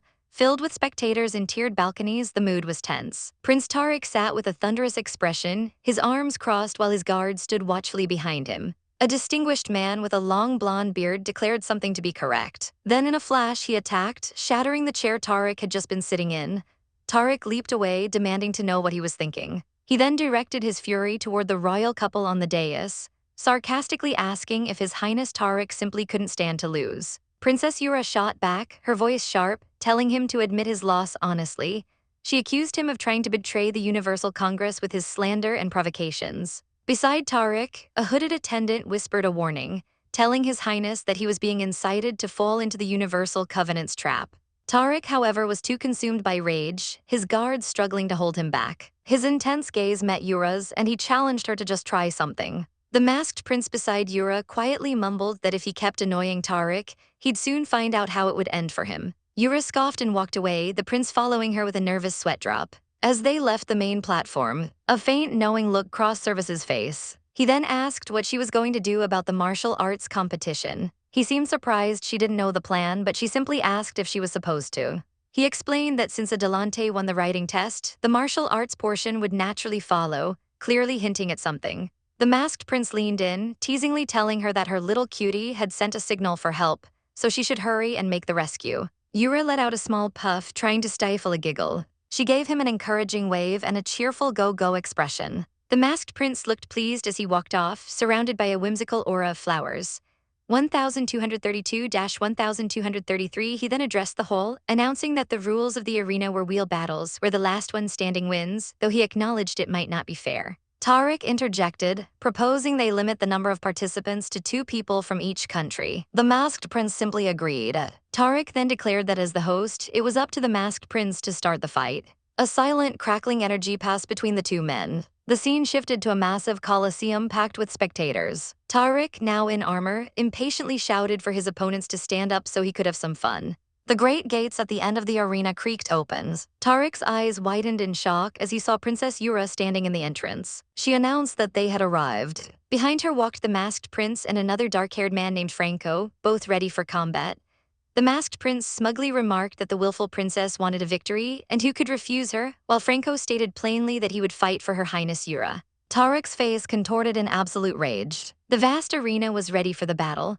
1246-1247 Franco stood poised with his sword.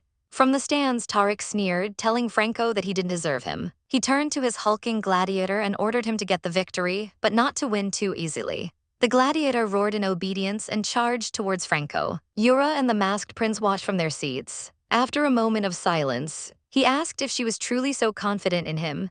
1254-1255 Yura just laughed brightly, her confidence unwavering. He seemed a bit flustered, turning away for a second. He then confidently promised that he wouldn't let her down. Down in the arena, Franco looked up with a start. He saw Yura and the masked prince, laughing together, looking very close. He swiftly dodged a massive punch from the gladiator. A flash of red crossed his eye. He remarked that using a sword was troublesome, deciding it was more comfortable to fight another way. He taunted the gladiator, saying he would show him what real gladiatorial combat was. The gladiator roared in fury at the words. Franco calmly called him a brute force monkey. He dodged again and landed a hard punch to the gladiator's gut. He grabbed the gladiator's arm, and with a stunning display of technique, flipped the giant man onto his back. 1270-1271 Franco stood victoriously over his defeated opponent. Yura called out to Tariq, commenting that she didn't expect his subordinate to be so unstoppable and that she knew Renault would be gentler. Tariq's expression was one of pure fury. For a moment, Yura panicked, realizing this situation was a blind spot in her knowledge, not something covered in the books. The masked Prince Renault just smiled.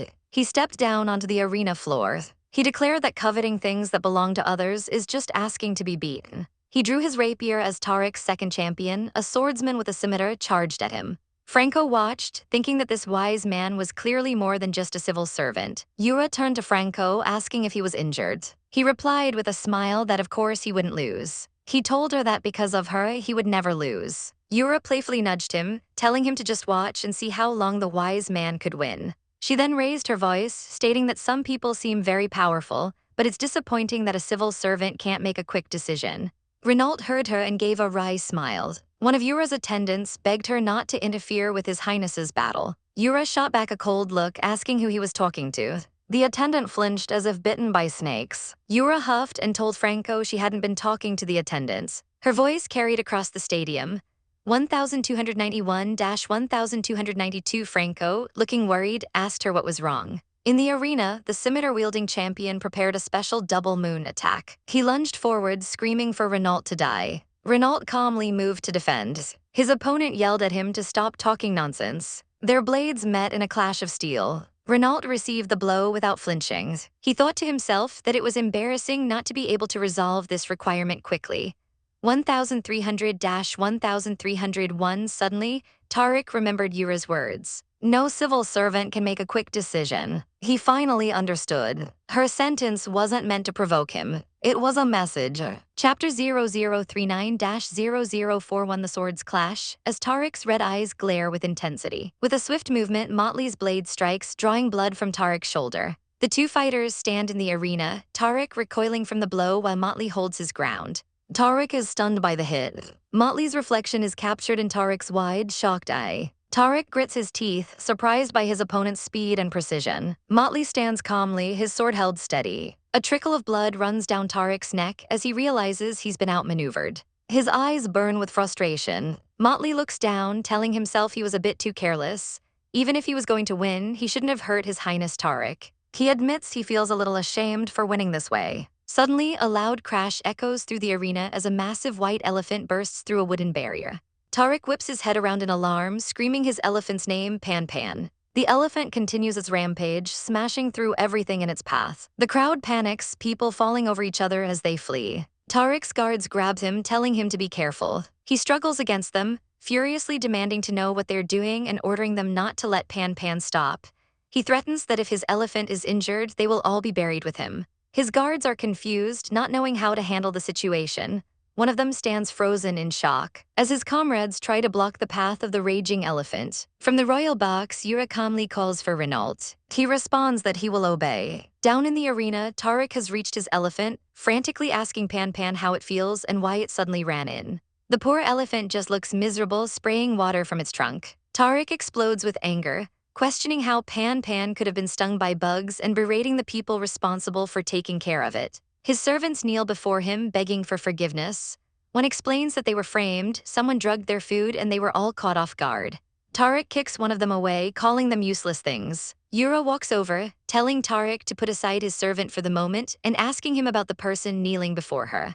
This person, a nervous-looking man, is flanked by Yura and her guard, Renault. Tariq's eyes narrow with suspicion. Yura holds up a document, asking if this is his business or if he'd rather be framed. She holds the map out for him to see. Back in the throne room, the entire court watches the drama unfold. The king, sitting on his throne, slams his fist on the armrest and demands a reasonable explanation from Tariq. Tariq just scoffs, turning his back and asking if it's any of his business. He seems utterly unconcerned. Yura's eyes glint as she asks if he wants to be framed, wondering aloud how else His Highness could have found this thing so accurately. The king's face darkens with silent fury. He then turns his attention to his daughter, asking Yura what she has to say. Yura elegantly salutes her father. Her vibrant eyes meet his. A nervous-looking official stands nearby, sweating. The king glares at Yura, questioning why she didn't report the problem as soon as she found it. He then demands to know who came up with the defense map since it wasn't her. The bald minister, White, looks utterly shocked by the question. Yura simply offers a faint, knowing smile. She gestures to the kneeling man, saying that he can see for himself. She grabs the man's face, forcing him to look up. The rest of the court whispers amongst themselves, their faces blanked out in the chaos. The king is not pleased, and the nervous official behind him looks like he's about to have a panic attack. The king turns to the bald minister, asking White what he means by all this. Motley watches from the side, thinking to himself that it was sure enough. Just then, the king looks up in surprise, asking why someone has arrived now, as he thought they weren't coming. A new figure appears dressed in opulent religious vestments. It's the Pope, Service. He walks down the red carpet, explaining that the holy light shines on Adalante and he couldn't possibly be absent on such a day of celebration. He approaches Yura and gives her a warm smile. Yura looks on, her expression unreadable. Service turns to Motley, remarking that the wise man knew this and helped Yura inspect His Highness Tariq. Motley gives a slight smug smile in return. The Pope and the wise man stand together before the throne. The king's attention shifts again, asking Yura if she has been on good terms with Service lately. Yura simply hums and smiles, coyly asking why not. Motley seems to be hiding a pained expression. The king looks somewhat taken aback, but then smiles. He says it is good for his children to have close relations with courtiers, as it will be beneficial to the future governance of the country. He declares that governing the country is his business, and as long as his children are happy, that's all that matters. Yura is suddenly flabbergasted. Asking her dad what he means, she exclaims that she clearly beat Tariq. But the king's face turns into a threatening smirk. He tells her he has the final say on the nation's victory and will bless her wedding. Yura is beyond angry, her face a mask of fury. She spins around and shouts that whatever he does, she hates him the most. The king then turns to Tariq, explaining that Yura is spoiled by him, so Tariq will have to take care of her and let her be. Tariq looks over his shoulder, his expression conflicted. The king and the Pope look on. Tariq turns back and bows, thanking His Majesty for his trust and promising to always protect her. Motley also chimes in, smiling and promising to give Her Royal Highness Yura a perfect wedding. The king watches them with a heavy, calculating gaze. As night falls, fireworks explode over the city. The celebration is in full swing. Yura, now in a different gown, sips wine on a balcony. The festivities continue below. Motley stands with her, asking what she is thinking. She replies that she was thinking about how a man's mouth is a deceitful ghost, adding that his words have spread too far. She gives him a sharp look, but Motley maintains his calm demeanor, insisting she has wronged him and that he has never told her a lie. They stand together as the city celebrates. Yura concedes that he does tell the truth, but he calculates every move and everyone ends up as his pawn. She accuses him of knowing all along that the Pope would come forward to protect him and facilitate her marriage. Motley admits it, saying he just wanted to see if his own weight in the Pope's eyes was enough to break his mask of indifference. He adds that if he wasn't important and the Pope didn't come, then everything would have gone as they hoped. Motley would be out and she would be single. Yura is stunned into silence by his confession. She chugs the rest of her wine and lets the glass slip from her fingers, shattering on the floor. She turns to leave, saying that if that's the case, he can do whatever he wants. She declares she'll go with Tariq and warns Motley that he better not have a plan C she doesn't know about. As she walks away, her hair flows behind her. But Motley reaches out and grabs her wrist, holding her tight. His subordinate, Renault, appears and asks Motley why he doesn't just tell Her Highness the real reason, since she clearly doesn't believe him. Motley just looks out at the city lights and says that it's fine. Chapter 0042-0044 The wedding ceremony was a grand affair, with Tariq gazing at his bride, Yura, who looked back at him from under her glittering crown. With a steady voice, she declared that she would. Outside, a massive crowd cheered as white doves were released into the sky, celebrating the union. But for Yura, the day was a blur of memories, like a hand gripping her wrist, telling her to hold on tight. She recalled the farewell at the palace, where her family told her that no matter how far she went, this would always be her home. Service stood by stoically, his face a mask of conflicting emotions, while Yura's maid Emily looked on with sadness. Fragments of other memories surfaced, a man named Chan telling her the show must go on as she commanded someone to obey. The past and present swirled together. Now dressed for her journey in a vibrant yellow and purple gown, Yura was being seen off by the king, a high priest in service. Service's gaze was heavy with unspoken words. Yura watched him from behind her veil, her own thoughts hidden. She began her long walk up the steps, leaving her old life behind. That feeling of a tight grip returned. As Service turned to leave, the king called out his name, his expression stern. The king's eyes were sharp and commanding. Service approached Yura, offering a beautifully wrapped box. He explained that he hadn't had a chance to congratulate her and hoped the gift would bless her journey with health. Yura looked down at the offerings. Before she could take it, Tariq stepped in, thanking the wise man and saying he would accept it on the princess's behalf. Tariq's hand tightened on the box, a clear sign of his mistrust. Service could only watch as Tariq stood protectively by his new bride's side. Yura glanced at the tense exchange. Tariq held the box firmly. A faint, knowing look crossed Service's face. As Yura continued up the stairs, Tariq's knight took the box from Service, telling him to leave it with him. Service was left standing alone, watching the procession depart into the distance. The scenery changed to the vast open desert. Inside her palanquin, Yura sat lost in thought, looking rather bored. Tariq, sitting beside her with a smile, asked what she was looking at, but she remained silent. Finally breaking her silence, she took a sip of wine and curtly asked him to shut up. She held her glass, her annoyance clear. Tariq wasn't offended. In fact, a slight blush crept onto his cheeks. He leaned in, telling her he was glad she had failed. Confused, Yura asked what he meant. He moved closer, whispering that it was so she could become his bride. He leaned in to kiss her, their faces just inches apart. But Yura deftly blocked him with her wine glass. She then pushed him away. Taking another sip, she looked him in the eye and asked if this was his idea of love. Tariq's amused reflection appeared in her glass. He chuckled, remarking that she was truly special, and it only made him like her more. Later, the door to her quarters closed. Yura collapsed on her bed in relief, exclaiming that he was finally gone. She called for her maid, Emily, to bring out her things. Emily presented a large, ornate box filled with glittering jewelry. Yura's eyes widened in delight, sparkling like the gems before her. She mused aloud that the wise man, Service, had given her a fortune, joking that he must be crying over his loss. Holding the treasure, she wondered at her own happiness. She felt like she'd been sent into the wolf's mouth but was happy anyway, questioning if she was meant to be resentful. A determined glint appeared in her eyes. Outside, as Tariq rode his camel, an attendant rushed towards him. Tariq's eyes narrowed. He sensed trouble. He raised a hand to halt the convoy, announcing that they had guests. Inside, Emily asked what was going on.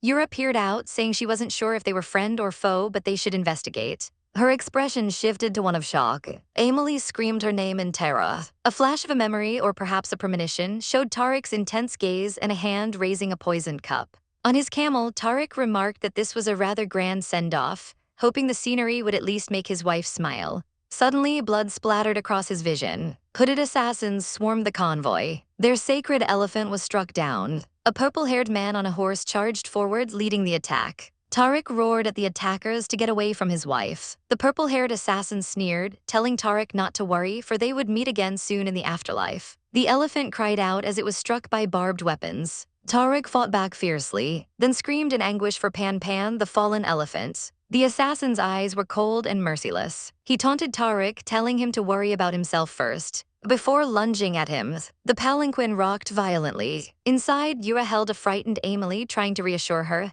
She realized these weren't welcomers. Noting that Service's guards had been overwhelmed, she knew they would have to save themselves. The palanquin was torn open. Yura's eyes widened. Tariq, now bloodied and wounded, stumbled. He called out Yura's name, seeing her huddled with her maid. His eyes filled with regret for putting her in danger. He was powerless to stop the assassin from reaching her. The purple-haired man grinned wickedly. He declared that he was here to escort Her Highness Yura on her final journey. But before he could reach her, the knight leaped forward, sword drawn, to protect the princess. He remembered his orders. If necessary, he was to abandon Tariq and protect Yura at all costs. With a battle cry, he charged. The aftermath was a scene of chaos and destruction. Within the ruined palanquin, Tariq was grievously injured, using his sword to stay upright. Standing before him was the blonde swordsman, his own blade ready, a new and dangerous player on the scene. Chapter 0044.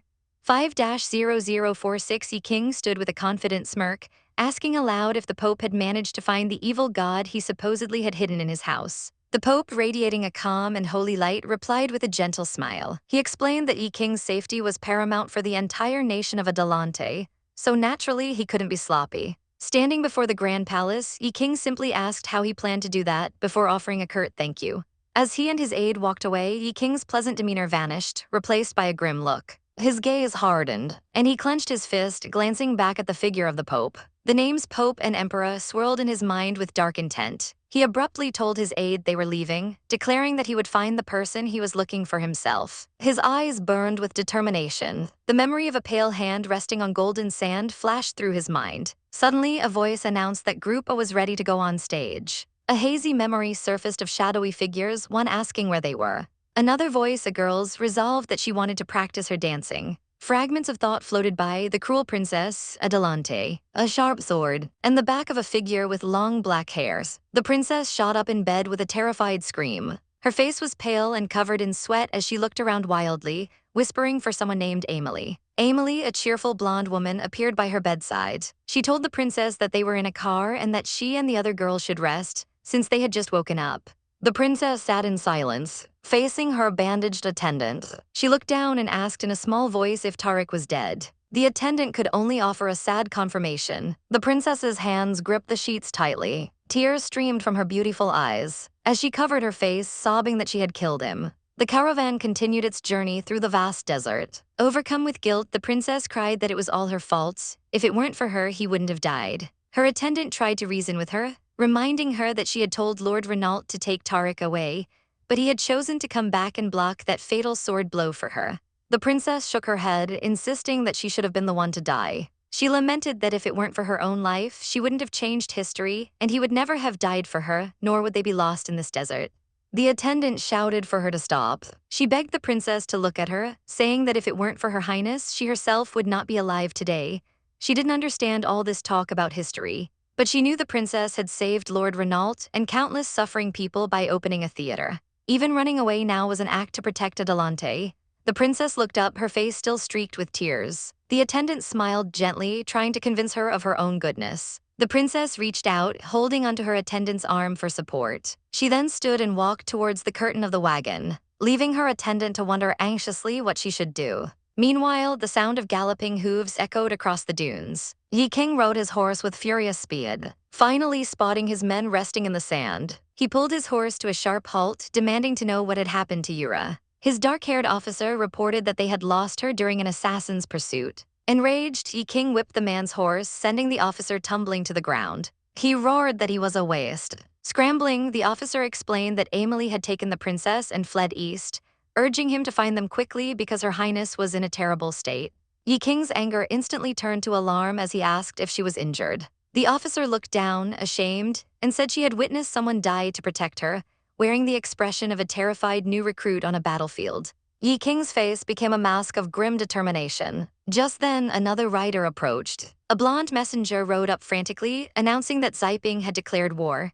Yi King noted grimly how impatient that person was. The messenger started to ask what they should do, but Yi King cut him off, stating coldly that he should atone for his incompetence. The dark-haired officer watched with a steely resolve. Later that night, the caravan had set up camp. Inside their wagon, the princess sat quietly, watching Emily dance. Emily asked how she liked it, boasting that their troupe was famous across the desert.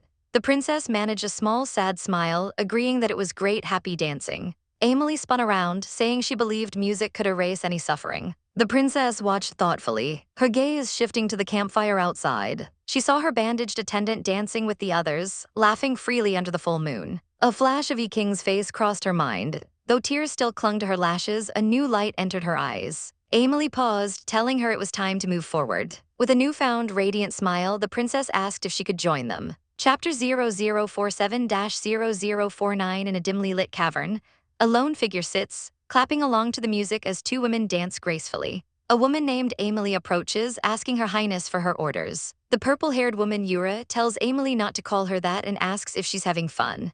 Yura then asks if Emily wants to stay with the troupe instead of waiting for wise men to pick them up. Shaking her head gently, Yura clarifies her own intentions. She explains that she has joined Carrie's troupe and isn't going back. From now on, she is not Princess Yura but a dancer. She gently takes Emily's hands. Yura looks at her with a gentle smile, ready for her new life. The troupe is camped at an oasis in the desert, a collection of tents and small buildings around a pool of water. It's a bustling little community. People mill about, going about their business. Among them is a richly dressed man and a young, blonde-haired man. The dance troupe's boss, a man named Harry, watches over the proceedings from his carriage. From inside a carriage, Yura peeks out at the crowd. Her gaze falls on the young blonde man. The performance begins as a dancer steps out. The dance leader, Carrie, and another dancer named Momo strike a pose. The young man in the crowd realizes it's her. Yura makes a grand entrance, surrounded by flowers. She gives the audience a confident smile. The young man stands in the shadowy crowd, completely captivated. His eyes are fixed solely on her. Later that night, a lone figure sits in a tent. Yura waits inside, looking beautiful.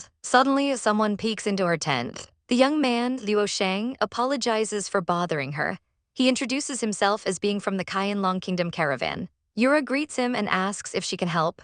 Luo Shang stammers, saying he didn't see her dancing and just wanted to check if she needed help. Yura raises an eyebrow, a little skeptical. Luo Shang blushes, flustered by her gaze. Yura observes him for a moment. She bluntly tells him that while he looks polite, his way of approaching someone is just terrible.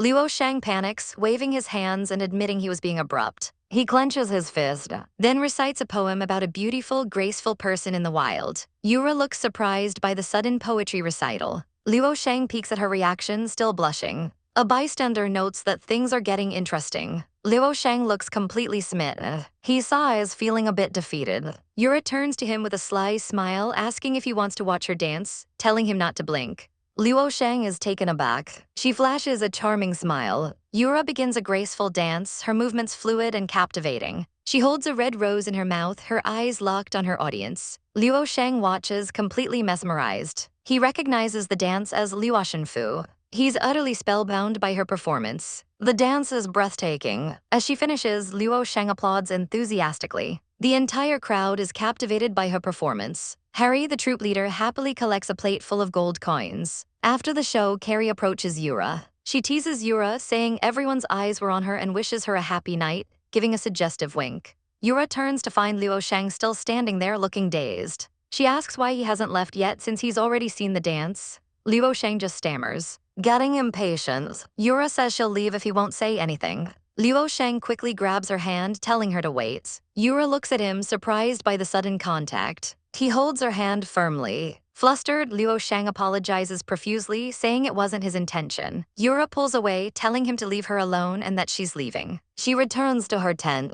Inside, Carrie asks what's wrong, wondering if the Qianlong merchant wasn't to her taste. Yura simply states that he was rejected. Carrie tells her not to be shy, as their group has no restrictions on private life. She explains that since they wander all year without family, it's good to live freely. Or she asks with a sly look if Yura thinks such a lifestyle is debauchery. Yura replies that of course not, everyone has the right to live as they please. Carrie smiles. She asks why not have some fun then. She thinks the businessman looks pretty good, and since they're heading to Qianlong Kingdom anyway, Yura could have a good long time with him. Yura tells her to stop messing around. Carrie throws up her hands in surrender, saying fine as she pleases. Outside, Luo Shang walks away from Yura's tent dejected. He stands alone under the moonlight. He returns to his own quarters. His attendant, Steward Fang, asks what's the matter. Luo Shang replies that it's nothing. He sits down looking gloomy. He hangs his head in disappointment. He then asks Steward Fang if he's really that unlikable. The steward exclaims that it's impossible. Luo Shang manages a faint, sad smile. The next morning, Luo Shang finds Yura and asks if she is leaving and where she is going. Carrie happily answers that they are going to the Qianlong Kingdom. Luo Shang's head practically explodes with steam as he blushes furiously. The two women just stare at his odd reaction. Carrie laughs, exclaiming how cute he is and that she can't believe such a man exists. Yura tells her to stop it. Yura then tries to smooth things over with Luo Shang, telling him not to mind Carrie. Luo Shang quickly says no, he was just there to invite them to travel with his caravan, as his guards can take care of them. He bows politely, asking them to come with him. Later, in the rocky desert, their caravan meets another group. Steward Fang recognizes the dance troupe. He approaches Harry, the troop boss, saying it must be fate they met again and suggests letting the girls have some fun. Harry agrees but makes it clear he won't be polite about the money. Carrie tries to pull Yura along, but Yura resists, saying she's not going. Despite her protests, Yura ends up sitting awkwardly across a campfire from a blushing Luo Shang. He steals glances at her, a shy smile on his face. Yura breaks the silence, thanking him for the ride and noting they'd be in danger in this weather otherwise. She then cuts to the chase, asking why he's so interested in her Luoshan Fu dance, or if it's simply because of her face. Chapter 0050-0052. A gentle wind blows across the desolate, rocky landscape. Luo Shang, looking a bit embarrassed, asks if he guessed correctly about something. 1692-1693, the beautiful dancer Amy Lai calls him a vulgar man. Luo Shang quickly denies it, blushing as he insists that's not his intention at all. He explains that he saw a vision of her like a goddess in a divine camp. He frantically clarifies that he has no ill intentions and sincerely just wants to be friends, emphasizing his earnestness. They sit together, an odd pair in the desert outpost. Amy Lai remains skeptical, asking why a master like him would want to befriend a mere exotic dancer. Luo Shang nervously fumbles with his belt. He looks out towards the sky. He explains that it's because she seems happy and free, like a bird soaring through the clouds. He says that's not the only thing that draws him to her. 1704-1705, he feels that in a way she's just like him.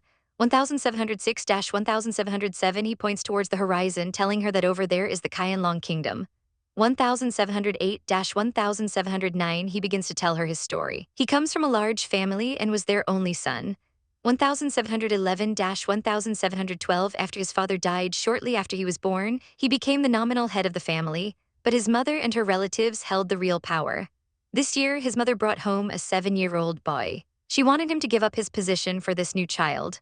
1714-1715. Luo Shang scoffs at the absurdity, finding it ridiculous that his father, who died 18 years ago, could suddenly have a 7-year-old son.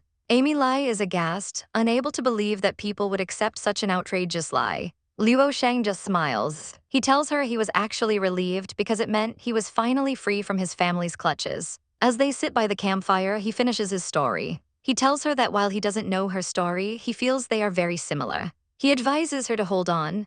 1722-1723. He might not be able to help much, but he promises to be a good listener. 1724-1726. Amy Lai extends her hand for a handshake. Luo Shang looks confused for a second before realizing what she's doing. She thanks him and he responds with a traditional cupped fist bow. Realizing a handshake might be out of place, Amy Lai awkwardly mimics his gesture, thinking it's not suitable for the reserved Oriental culture. Elsewhere, a bearded merchant approaches some locals. Showing them a drawing, he asks if they've seen the girl. Someone recognizes her, but tells the merchant he's too late, as she was already bought by merchants from the Qianlong kingdom. Her hair seems to blow in a sudden gust of wind. Frustrated, the merchant stomps away through the sand. Meanwhile, Luo Shang's caravan arrives at a large, fortified city. 1736-1737. A guard halts them, demanding an inspection and payment of taxes and entry fees. Luo Shang's servant calmly presents a golden waist card. The guard's demeanor flips instantly. He apologizes for his clumsiness and immediately ushers them into the city. He bows respectfully as they pass. 1741-1742. Once they're gone, he spits on the ground, muttering about his bad luck. Later, Luo Shang and Amy Lai are guided to their accommodations. Luo Shang notices Amy Lai looks troubled and offers to call a doctor. She reassures him she's fine, just thinking about the high entry fee. She wonders if it's to prevent spies. Luo Shang explains it's simply the greed of those in power. 1748-1749. Amy Lai asks if the taxes are also high. Luo Shang confirms that the government takes 80%, leaving the people with only 20% of their earnings. Amy Lai is outraged, questioning how people can possibly survive under such conditions. Luo Shang somberly explains that they can't. The country is in turmoil with constant uprisings, but the imperial city lives on in a bubble of false prosperity. Amy Lai imagines the city burning, a consequence of the people's suffering. She states that if the rulers continue on this path, the country is doomed. She says the only solution is to change the system and quell the public's anger, but Luo Shang remarks that's easier said than done. He suggests she rest after her long journey and tells her to call him if she needs anything. He watches her go into her room. 1758-1759. Inside, she's startled by her waiting handmaiden.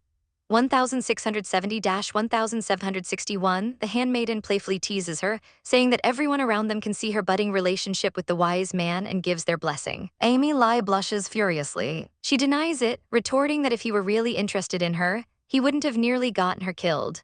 1764-1766. Changing the subject, she declares that they will go shopping tomorrow to see the sights of the Qianlong kingdom. In a distant desert, a man curses angrily. A man with light green hair tells him to calm down, promising he can do whatever he wants once they finally meet. 1769-1770. That night, the streets of the imperial city are glowing with the lights of the flower festival. Luo Shang is out with another companion, remarking how lively it is, and what a shame that Amy Lai is missing it. 1772-1773. He apologizes to his companion for not entertaining her well due to the trouble with the dance troupe. To make it up to her, he offers to pay for all her expenses for the night, much to her delight. 1775-1776. They happily stroll through the festival, collecting various gifts and trinkets. 1777-1778. They eventually find a table to rest at. Luo Shang orders them tea and cakes. His companion worries she bought too much, but Luo Shang reassures her it's natural to love flowers during the festival, as they are said to be gifts from a god that bring women good luck. A little girl selling flowers approaches a man nearby. The man cruelly shoves her away, calling her dirty and knocking her basket over. Luo Shang quickly catches the girl before she can fall. But as he holds her, she pulls out a dagger. His companion screams a warning. 1786-1787, the girl stabs Luo Shang in the side. Through her tears, she whimpers that if she kills him, her mother won't have to die. Chaos erupts as people scream. Luo Shang's companion rushes to his side, telling him to hold on while she gets a doctor. Suddenly, the man who pushed the girl draws his sword. 1791-1792, he lunges at the wounded Luo Shang. His companion shoves him aside, taking the sword blow meant for him. She cries out in defiance. She throws a small bottle at the attacker. It shatters against him, splashing him with green liquid. The attacker slices a hanging lantern in rage. He yells for everyone to run as the crowd panics. 1799-1800, Luo Shang grabs his injured companion and flees through the burning, chaotic streets. 1801-1802, back in their room, a doctor examines Luo Shang's stab wound. He tells the companion that luckily no organs were damaged and with some medicine he will recover. She watches over Luo Shang's bed with a guilty expression. Luo Shang wakes up and tells her not to look so guilty. She clenches her fists, struggling for words. Finally, she announces that she is leaving tomorrow. Chapter 0053-0055, Luo Shang's memories flash. A vision of him smiling in a blood-splattered scene. Yura's eyes flutter open, pulling her from the nightmare. A hand gently holds hers, and Luo Shang's voice pleads with her not to go. He asks Yura if she has a place to go back to, offering to stay and protect her. She flinches, her eyes wide with shock and fear. The memory is too painful, and she bites her lip, drawing a drop of blood. Startled by her reaction, Luo Shang quickly tries to reassure her, saying he didn't mean to hurt her. He tells her not to let it go. Just then, a palace official arrives with a decree from the Queen Mother. He announces that the dance troupe brought by the Lord is to come to the palace and perform. Luo Shang's face darkens, and he flatly refuses. He stands up, his voice trembling with anger. But Yura calmly accepts the decree on behalf of the people. The two officials exchange a smug glance, pleased with this outcome. The scene is set. As they try to lead her away, Luo Shang grabs Yura's arm, telling her she can't enter the palace and that he'll arrange for her to be sent away immediately. Yura stops him, her voice firm. She asks what he's doing making such a mess, pointing out that his wound is bleeding again and that he needs to go back to bed. He refuses. She then asks him a simple question: can he send everyone away? She reminds him that she, Akasha, and all of Carrie's dance company are involved. If she leaves, the consequences of disrespecting the decree will fall on the entire troupe. He would be pushing them all to their deaths. The weight of her words hits him, and his grip on her hand loosens, a look of fear on his face. Yura pulls away, her expression resolved. She walks out of the room, leaving him behind. Luo Shang stands alone in the opulent room, defeated. He clenches his fist in frustration, his eyes burning with anger and regret. He resolves that he won't regret this. Under the dark night sky, the Queen Mother sits on her throne, looking utterly bored. With the young emperor beside her, she addresses a kneeling man. She remarks that since a prostitute could save a man from his hands, it seems useless to keep him around. An arrow flies through the air, striking the man down. He cries out, begging the Queen Mother for another chance, promising he won't fail again. The terrified young emperor flinches. The Queen Mother places a hand on his shoulder, her sharp nails a stark contrast to her soothing words.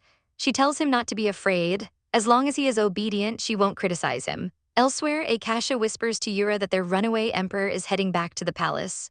Yura apologizes for troubling them, but Akasha waves it off, saying it's the palace of the Qianlong Kingdom and a good performance could be a great opportunity. Yura warns her that it's a good show, but if there's any accident, they must protect themselves first and sever all ties with her. The dance troupe enters the grand throne room, a path lined with imposing guards. Yura looks up at the woman on the throne, a sense of foreboding washing over her. Akasha begins to thank the Queen Mother for the invitation, but she is cut off when the Queen asks which one of them is Yura. Before anyone can react, a guard grabs Yura and yanks her forward. The Queen Mother looks down at Yura, her eyes sharp. She notes Yura's foxy appearance and then makes a chilling offer. If Yura kills Luo Shang, she will spare her life. Yura doesn't hesitate for a second, she rejects the offer. The Queen Mother's expression remains unchanged as she simply orders her men to proceed. The guard sees Carrie, prompting Yura to cry out. She demands to know if the Queen Mother isn't afraid of causing a war by treating envoys from a foreign country so harshly. The Queen Mother merely glances at her, asking if she's thought it through. Yura stands trembling, trying to keep her composure. She tells herself to calm down and not confront the Queen head-on. Raising her head, Yura asks Her Highness if her people were the ones who tried to assassinate Luo Shang, and why she wants to kill him. The Queen Mother sits impassively on her throne. The young emperor is led away by an official. The Queen Mother then reveals the shocking truth. She wants Liu Shang dead because he is the deposed emperor of the Qianlong kingdom, her other son. Yura's eyes widen, the revelation hitting her like a physical blow. The Queen Mother dismisses her shock, stating that this isn't something Yura should know. She reiterates her plan. Yura is to go back, pretend to agree with Liu Shang, and then kill him when he's off guard.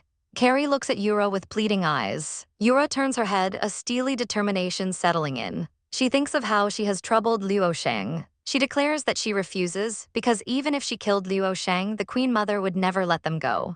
She looks up, a confident smirk on her face, and asks if she's right. After all, if the Queen can attack her own son, how can anyone trust her? The Queen Mother notes that Liu Shang hasn't arrived yet and sees no reason to procrastinate. She calmly orders Yura to be killed. Yura's hair is yanked back brutally, but inside she knows she's won her bet. Suddenly, Liu Shang's voice echoes through the hall. He asks the Queen Mother if she's overstepping by wanting to kill someone just for asking a question. The Queen Mother looks surprised, remarking that she never thought he'd step into the palace again. Liu Shang rushes to Yura's side, asking if she's all right and apologizing for being late. Yura admits she used herself as bait and plotted against him. He gently touches her bruised lip, and with a soft gaze tells her he loves it. The Queen Mother asks if he really does. She finds the whole situation impossible. Liu Shang and Yura stand together, a united front. The Queen Mother's face breaks into a knowing smile. She asks if she is right, addressing Yura as the Princess of Adalante. Liu Shang looks at Yura, confused, questioning the title princess. Yura is stunned, realizing her identity is known and that this is truly the end. But no matter what, she resolves to protect her people. Steeling herself, she declares that she is indeed the Princess of Adalante. Liu Shang argues that calling her a spy based on that is arbitrary. The Queen Mother scoffs and asks if he pleads guilty to harboring spies. Liu Shang glares back, speechless for a moment. Yura clenches her fist and steps forward, claiming that Liu Shang was deceived by her. She calls him a luscious character who can be easily fooled, stating that the accusation of harboring spies is too flattering for him. She warns the Queen Mother against saying anything frightening. After all, she says, everyone knows that trumped-up charges won't be enough to kill him.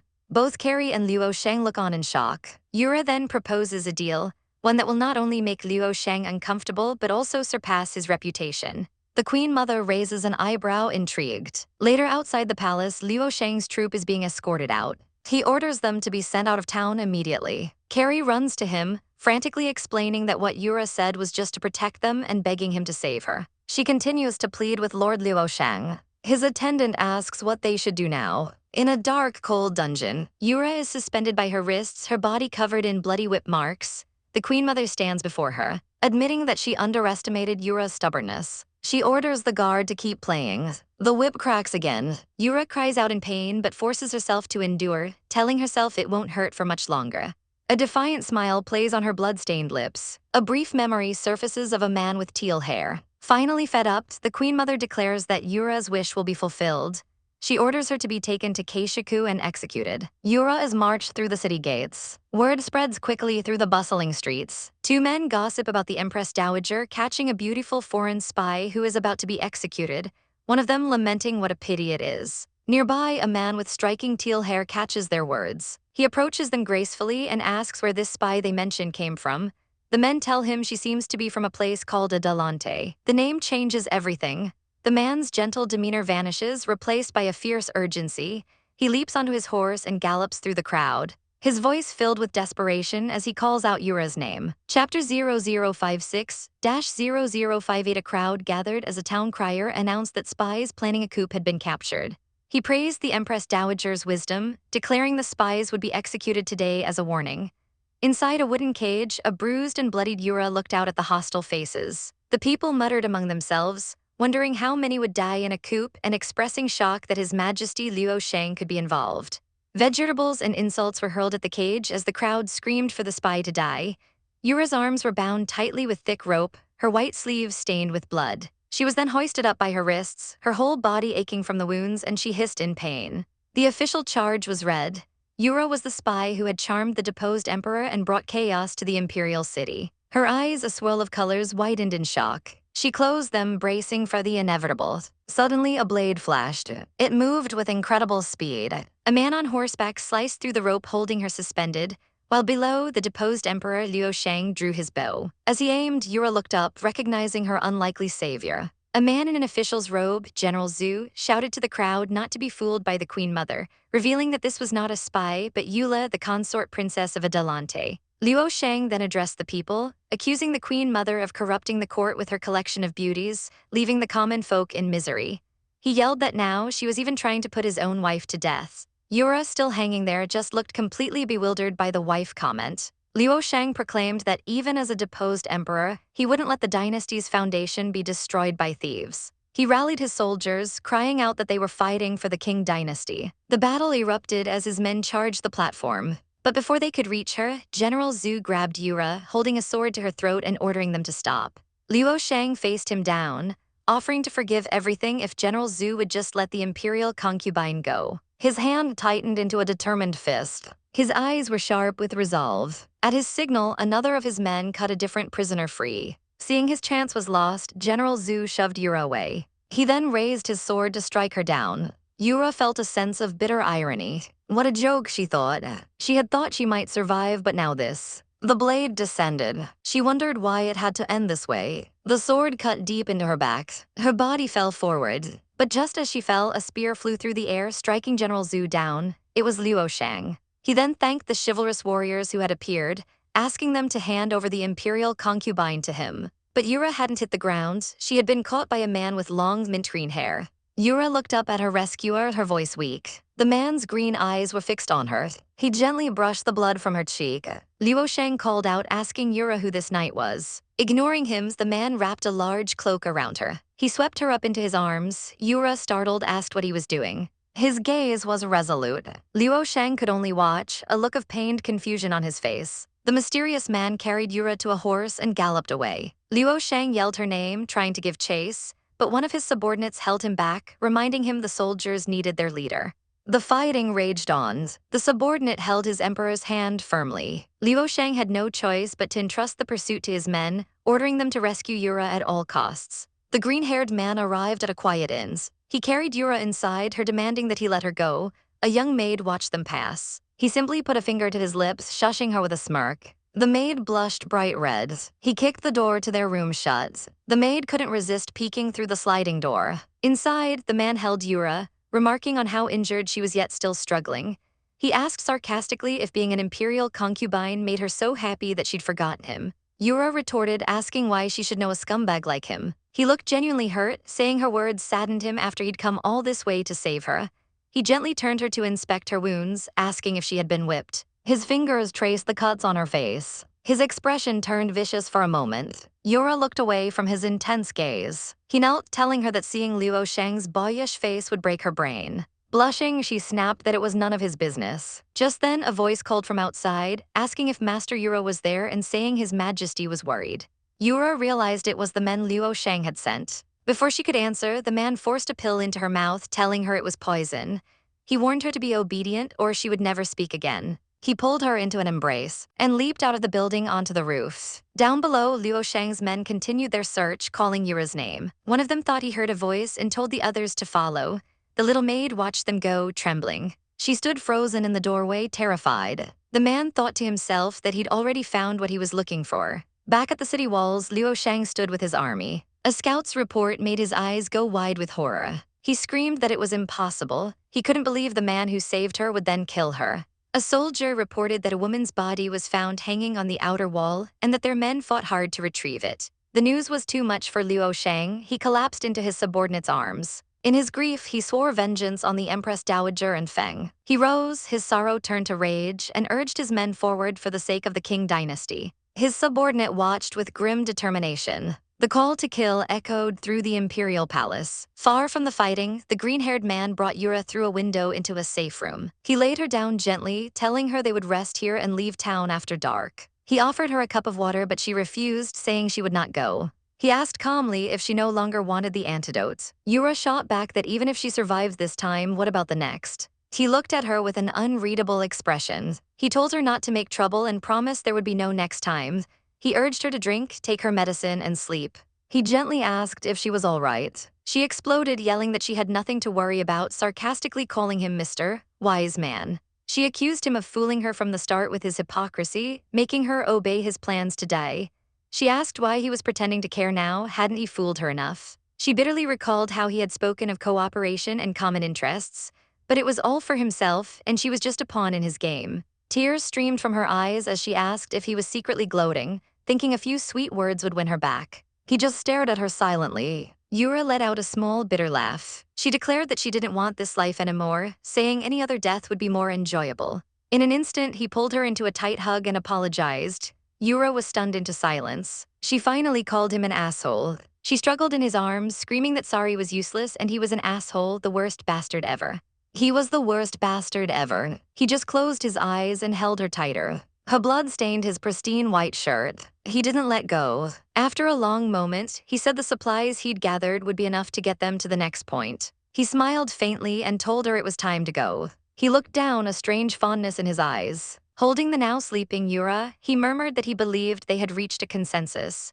He stated that with rebels in the palace, it was too dangerous to stay here any longer. Chapter 0059-0061. Under the quiet night sky, Liu Sheng and the woman in the red hood stood on a palace rooftop. She clutched her chest, telling him he had scared her. Liu Sheng looked at her with a cool expression, advising her that if she was afraid, she shouldn't risk her life for a man like him. He leaned in close, his voice a low whisper, asking if she planned to repay his favor. He teased her, suggesting that this meant she would agree to stay as his concubine.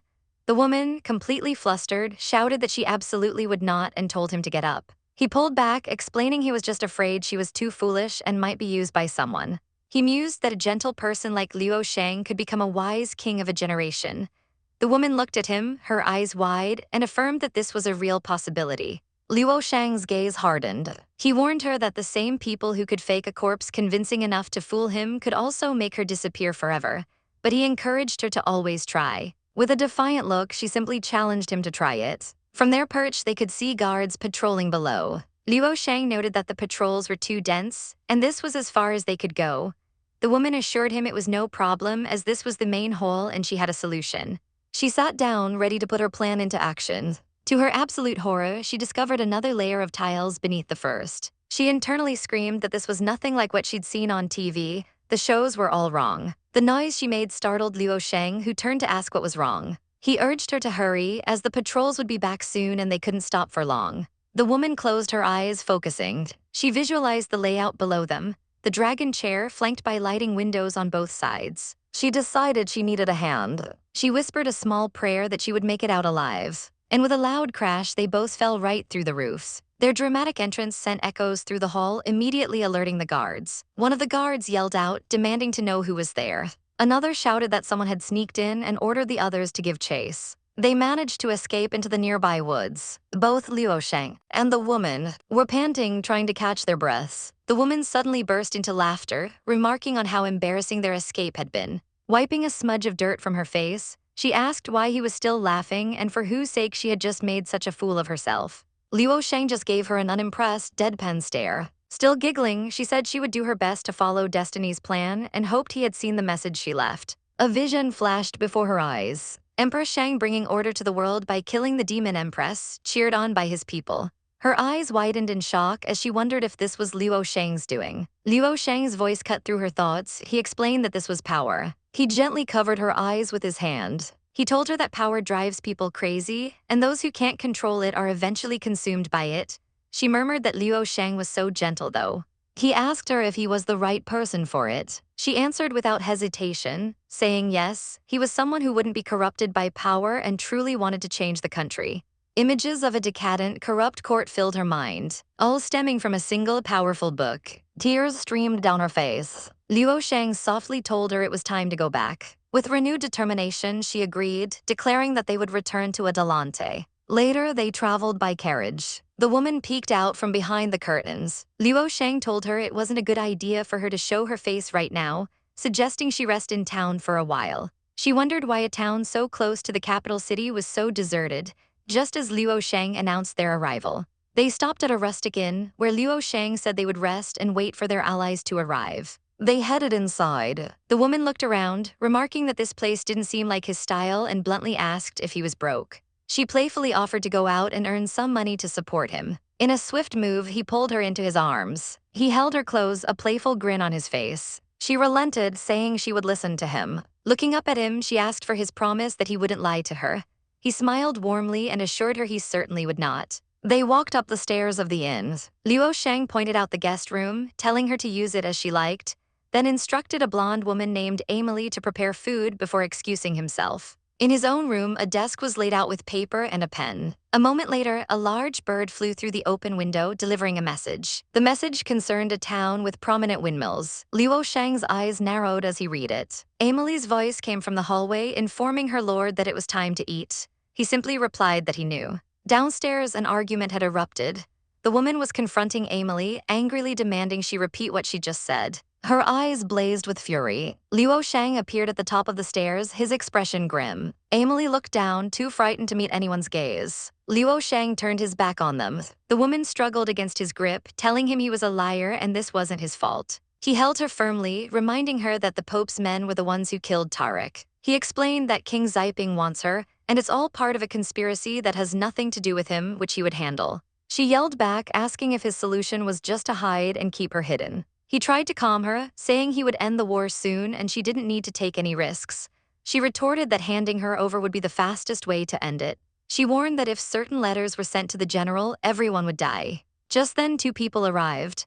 A dark-haired man named Renault expressed his relief that the white-haired youth, Your Highness, was safe. The youth ran towards the woman with his arms outstretched, calling out her title. She awkwardly stopped his advance, saying that was enough for now. Renault cut the reunion short, reminding them they rushed here for business, not a nostalgic get-together. He gestured for the two of them to come and talk. Renault practically dragged the youth away from the woman's. They all gathered around a map on the tables. Renault explained that Xiping's forces had advanced to 4 key locations, completely encircling the royal city. He stated grimly that this situation had caused them a lot of trouble. Luo Shang and the woman listened intently. The woman then asked if the official news being spread was that she had killed Tariq and fled. The white-haired youth chimed in, saying that if his brother Renault hadn't volunteered for the front lines, the eldest prince would already be king. He added that accepting the Pope's proposal meant they would have to fight foreign enemies. Renault confirmed they were allies, mentioning that the Pope's faction had tried a few tricks on him, but he'd managed to avoid them. A fresh bandage was visible on his neck. The woman's eyes widened in realization. She looked between him and Luo Shang's. Luo Shang acknowledged that Renault had indeed worked hard. He then laid out his analysis, stating that the Pope's plan was to use someone else to do his dirty work. Letting the eldest prince handle peace talks would guarantee a treaty, but the terms would be incredibly harsh. An electric tension sparked between Luo Shang and Renault as they stared each other down. The white-haired youth flinched at the sudden hostility. A confident smirk appeared on Luo Shang's face. He looked at the woman and declared that he would end this war before Renault could. Chapter 0062-0064. A man with light teal hair. Alan smiled softly. Beside him, a beautiful woman with light blue hair returned the look. A dark-haired officer clapped sarcastically, asking Alan how he planned to end this war. The officer declared he couldn't take it anymore, comparing the king of Xiping to a mad dog and complaining that a few more fights would lead to his own funeral banquet. He thanked the woman for her hard work and told her he would go out later. This enraged the officer, who demanded to know if Alan realized what he was saying. He warned that the Pope was already worried about how to attack Alan, yet he was running straight into danger. The officer added that their own camp wasn't exactly clean, implying traitors were present.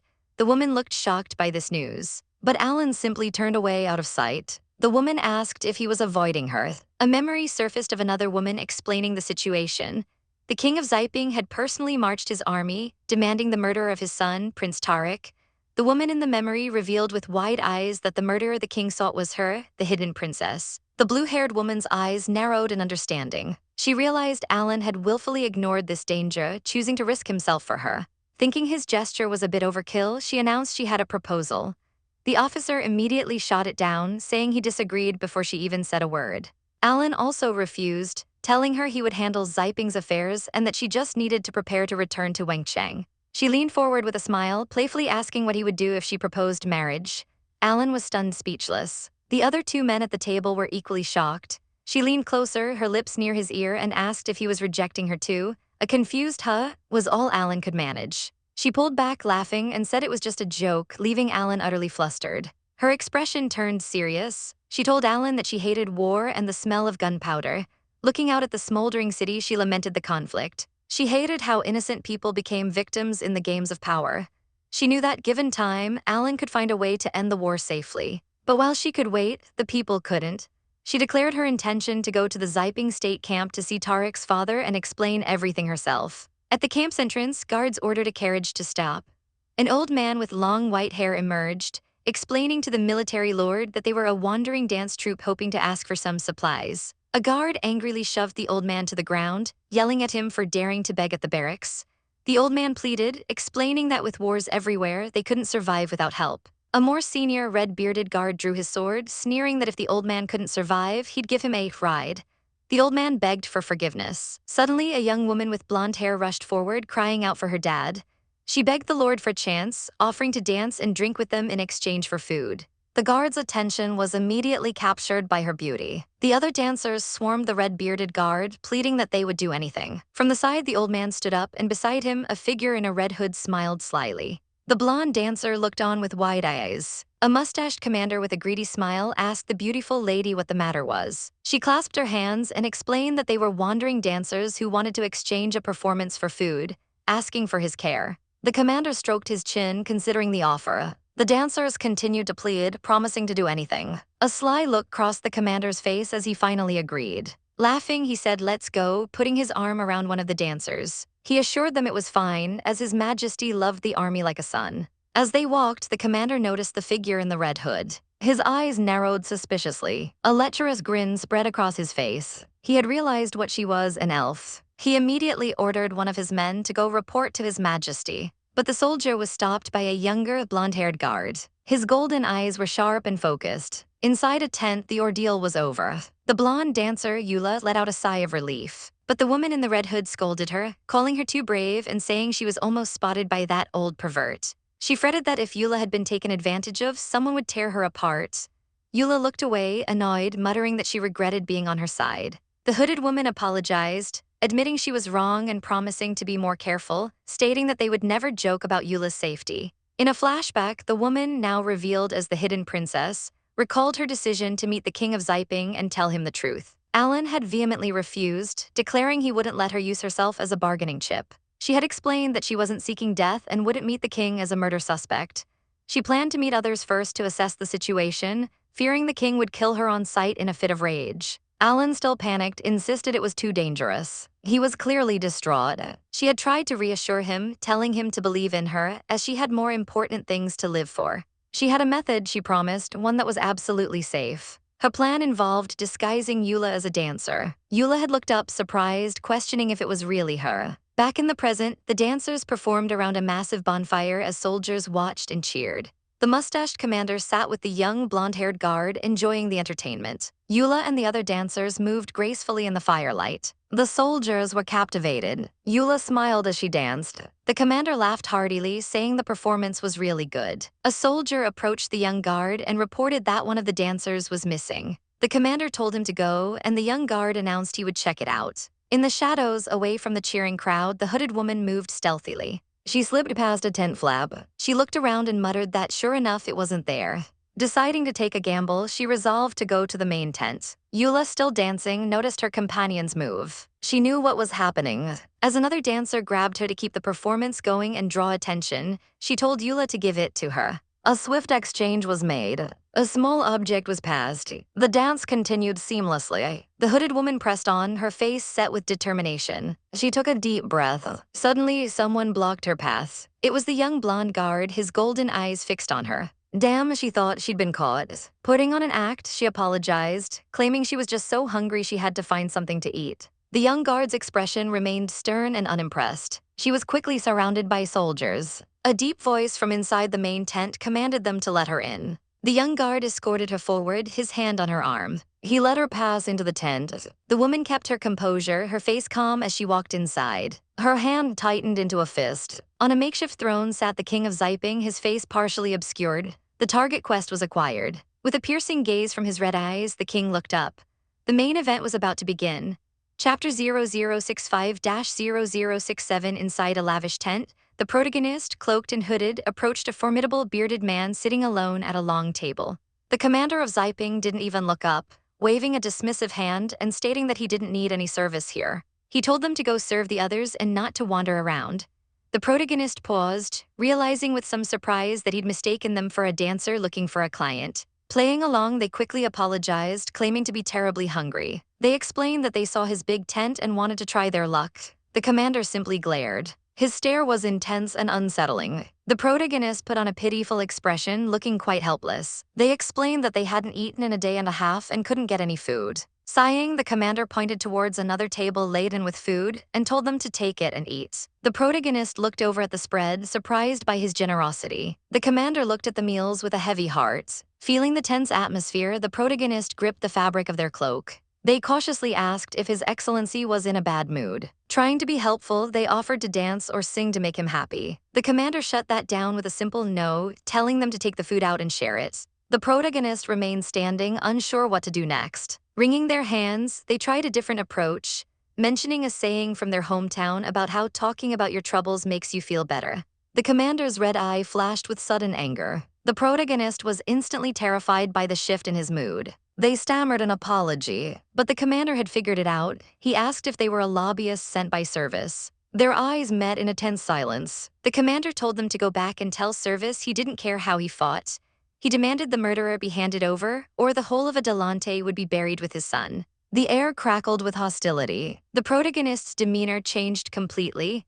They asked with a smirk if he wanted a murderer or just an outlet for his anger, adding that he was pretending not to know something about the princess. The commander accused them of planning to have Adalante buried with them all along.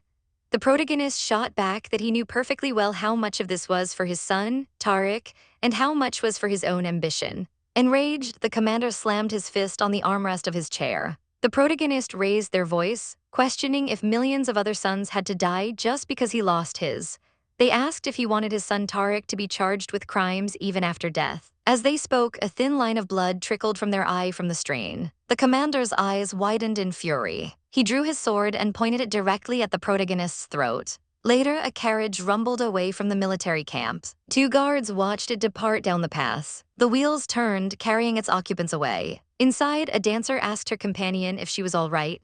The protagonist, now flawlessly disguised as Queen Eula and sporting a bandage over their eye, reassured her not to worry. The protagonist glanced at their reflection in a hand mirror. For a moment, the smiling face of the deceased Prince Tariq looked back at them. They then put the mirror away. In the grand throne room of Adalante, the king was losing his patience. He asked what the envoys sent to the Ziping military camp had reported.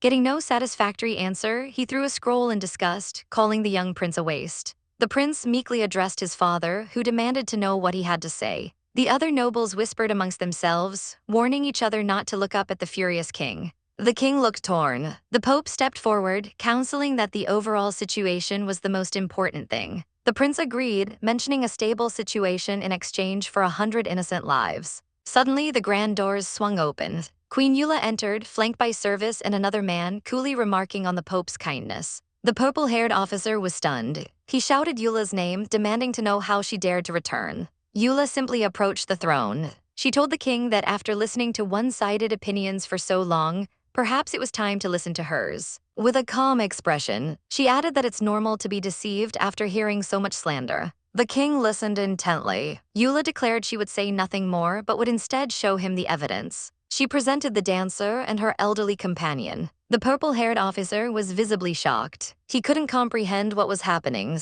The dancer explained that Her Highness Eula had come to them, stating they had witnessed a murder. Eula urged the woman to tell the truth, but the king intervened, warning her not to intimidate the witness. The dancer knelt and presented a small, ornate box. It held a black folded letter. The king took it. He looked at it grimly and found a blood-stained locket inside. He took the locket and opened it. His eyes widened. Inside was a portrait of Prince Tariq. A hush fell over the court. The purple-haired officer couldn't stay silent. He yelled that the military doctor had seen Tariq's body and confirmed he was killed by a sharp knife, making the dancer's story impossible. Eula met his gaze with a knowing smile. The officer suddenly felt a chill, realizing something was deeply wrong. The dancer lowered her head, a faint smirk playing on her lips. The officer's eyes darted between them. He looked from the dancer to the queen. He shouted at the king that this woman and Eula were working together. The king held up a hand, ordering everyone to retreat. Only Eula and Service were to stay. The officer protested but had no choice but to obey, clenching his fists in frustration. The great doors closed, sealing the three of them in the throne room. The king turned to Eula and asked if she had read the letter. Service answered for her, saying that of course she wouldn't have dared let the king know or the letter would have been destroyed. He stood beside Eula, holding the blood-stained paper. The king seemed to contemplate this. Eula and Service stood together, a perfect picture of loyalty. Service then produced a sword. He informed the king that this was the weapon that pierced Tariq. He explained that when he arrived at the scene, he saw a mark on the sword and immediately hid it. He pointed to a distinct symbol on the blade. The king nodded, a grim smile forming. He told Service he had done very, very well. Service simply agreed. The dancer, who had remained behind, gasped in shock at the turn of events. Service suddenly grabbed both her and Eula. But Eula, or rather the protagonist in disguise, simply started to laugh. The memory of the confrontation flashed in their mind, the commander's sword at their neck, their eye bleeding as they faced down the grieving, furious king. Chapter 0068-0070 Eula faced the man, her expression unreadable as the tip of his blade hovered before her. She calmly asked him why he got so angry and embarrassed by what she had said. She had taunted him, mentioning the rumor that the king of Xiping loved his son dearly, and so the man before her must just be a sanctimonious senior. Enraged, the king of Xiping lunged forward. He demanded to know if she was trying to provoke him, snarling that this was a job for Service. He paused, his mind racing, thinking that thanks to the romance of the 30 years, the ancients would never deceive him.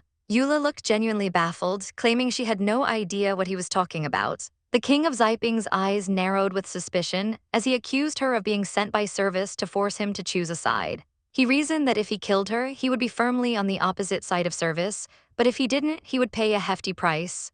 Eula, however, countered that he definitely didn't stand with Service. She then dropped a bombshell, revealing that the real person who tricked His Highness Tariq into coming under the guise of marriage, only to have him ambushed and killed, was actually Mortley. With the king of Xiping's attention now fully captured, she asked if he would be willing to hear Service's plan. The scene shifted. The MC stood over Eula, who was now dressed in a fine gown and a tiara. He asked her if testing his limits with her own life was part of her grand plan. Leaning in close, he pressed her, asking if he was right. Eula resisted, telling him not to touch her.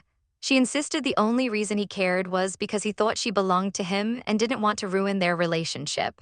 The MC just smirked, repeating her words, "my person." Eula, in a stunning gown, greeted her father, the king. She accused him of tricking her, but he silenced her with a kiss, asking again if he was wrong. The sound of shattering glass echoed through a lavish room. The purple-haired officer stood panting among the shards, his plan in ruins. He gritted his teeth, furiously whispering Eula's name. A cleric calmly told him that instead of throwing a tantrum, he should be thinking about how to salvage the plan. The officer spun around, recognizing the man. The cleric coldly reminded him of his place, stating that without the Holy See's support, he wasn't even qualified to stand before her. This was his last chance from the Pope. After all, he was easily replaceable. A golden emblem shimmered. Outside, banners bearing a royal crest fluttered in the breeze. In the throne room, the purple-haired officer nervously suggested that perhaps they should also call the Pope. He looked utterly panicked. The king addressed the court, reminding them of the team stationed at the foreign embassy and his promise to find and punish the murderer responsible for the recent events. He then called for Karakam to step forward. The purple-haired officer was stunned. Eula, standing beside him, smiled and volunteered for the task. The officer tried to protest to the king, but was silenced by a single harsh glare. The king informed him that sand bandits had been spotted recently and that he was to take men from the Holy See to investigate. He was ordered to leave that very day, leaving the officer speechless. Later, Eula collapsed into a chair, exhausted but relieved that it was finally over.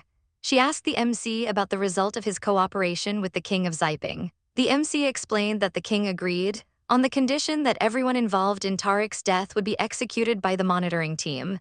As he spoke, he knelt to help her with her shoe. He added that the political gain from this was even greater. Eula playfully accused him of trying to get out of work, which he quickly denied. He patted the seat next to him, inviting her to come closer with a gentle smile. Eula looked at him, and in a flash of bright light, he pulled her onto his lap. Far away, the purple-haired officer and his men rode out from the city. He looked back at the fortress one last time, before scoffing and tossing a golden emblem away in disgust. His thoughts consumed by Eula, the emblem bounced through the grass, coming to a rest gleaming in the sun. At their destination, Eula watched over a group of people being guarded. She announced that she couldn't be lazy, lest people start talking again. Suddenly, a commotion broke out. A lady was holding a young boy who was burning up, calling out for his lord. She frantically told her maid, Emily, to fetch a doctor. The boy whimpered that he was uncomfortable, calling for his mother. The lady felt his forehead, exclaiming how hot he was. She then noticed something on his skin. Pulling his collar down, her eyes widened in shock. A man behind her gasped in horror. Panic erupted as people screamed that it was smallpox and began to flee. The MC also realized the terrible truth, shouting out the name of the disease. The lady looked up, confused, wondering what the big deal was about smallpox. Her eyes reflected the terror around her. In that era, smallpox was a deadly plague, and people would abandon even their loved ones to escape it. Fear was etched on every face. A mother could only weep as she held her dying child. Back in the present, the MC swiftly pulled the lady away from the infected boy. His expression was grim. She looked back in horror, wondering if they were really going to leave the boy to fend for himself. The MC gripped her arm tightly. She turned to him, asking what he was going to do. In response, she covered her face with a mask, her eyes shining with determination.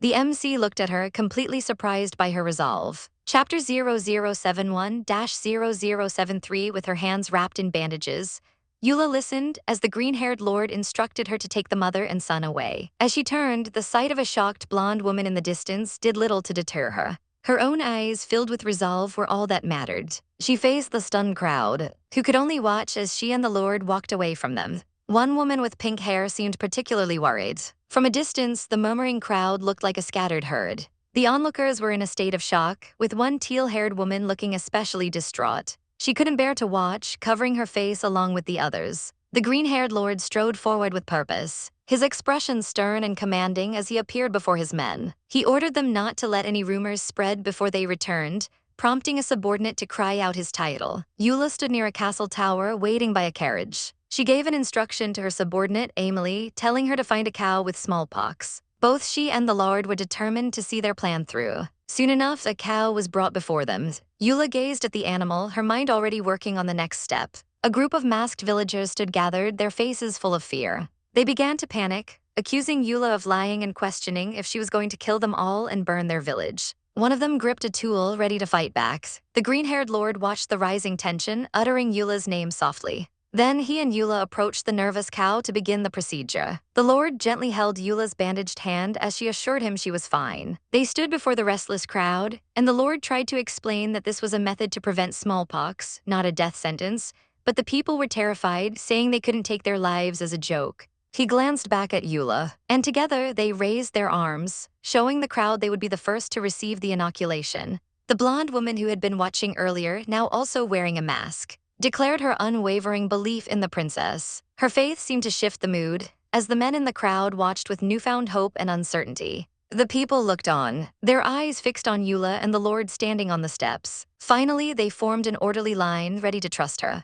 The risky gambit had paid off. Eula, however, was completely drained. She sighed, saying she just wanted to go back now. A grand golden carriage soon departed from the village. Elsewhere, in another luxurious carriage, a red-haired woman fumed, remarking how she thought Eula had become kinder, but now saw her as even more cruel for daring to return. Eula and the green-haired prince, now dressed in formal court attire, entered the grand throne room. Eula, in a stunning gown, greeted her father, the king. The king looked at her sternly from his throne and asked if the rumors circulating outside were true. With a calm smile, Eula confirmed that if he was asking if she had smallpox, then yes, she did. Mortley's face remains impassive. The king was stunned into silence, his expression darkening. Eula began her explanations. Suddenly, the throne room doors opened and a group of commoners walked in, much to the confusion of the nobles. One of the men rolled up his sleeve, revealing that the telltale sores of smallpox were healed, leaving only faint marks. A nearby official was aghast. The villagers cried out to the king, telling him their smallpox was cured.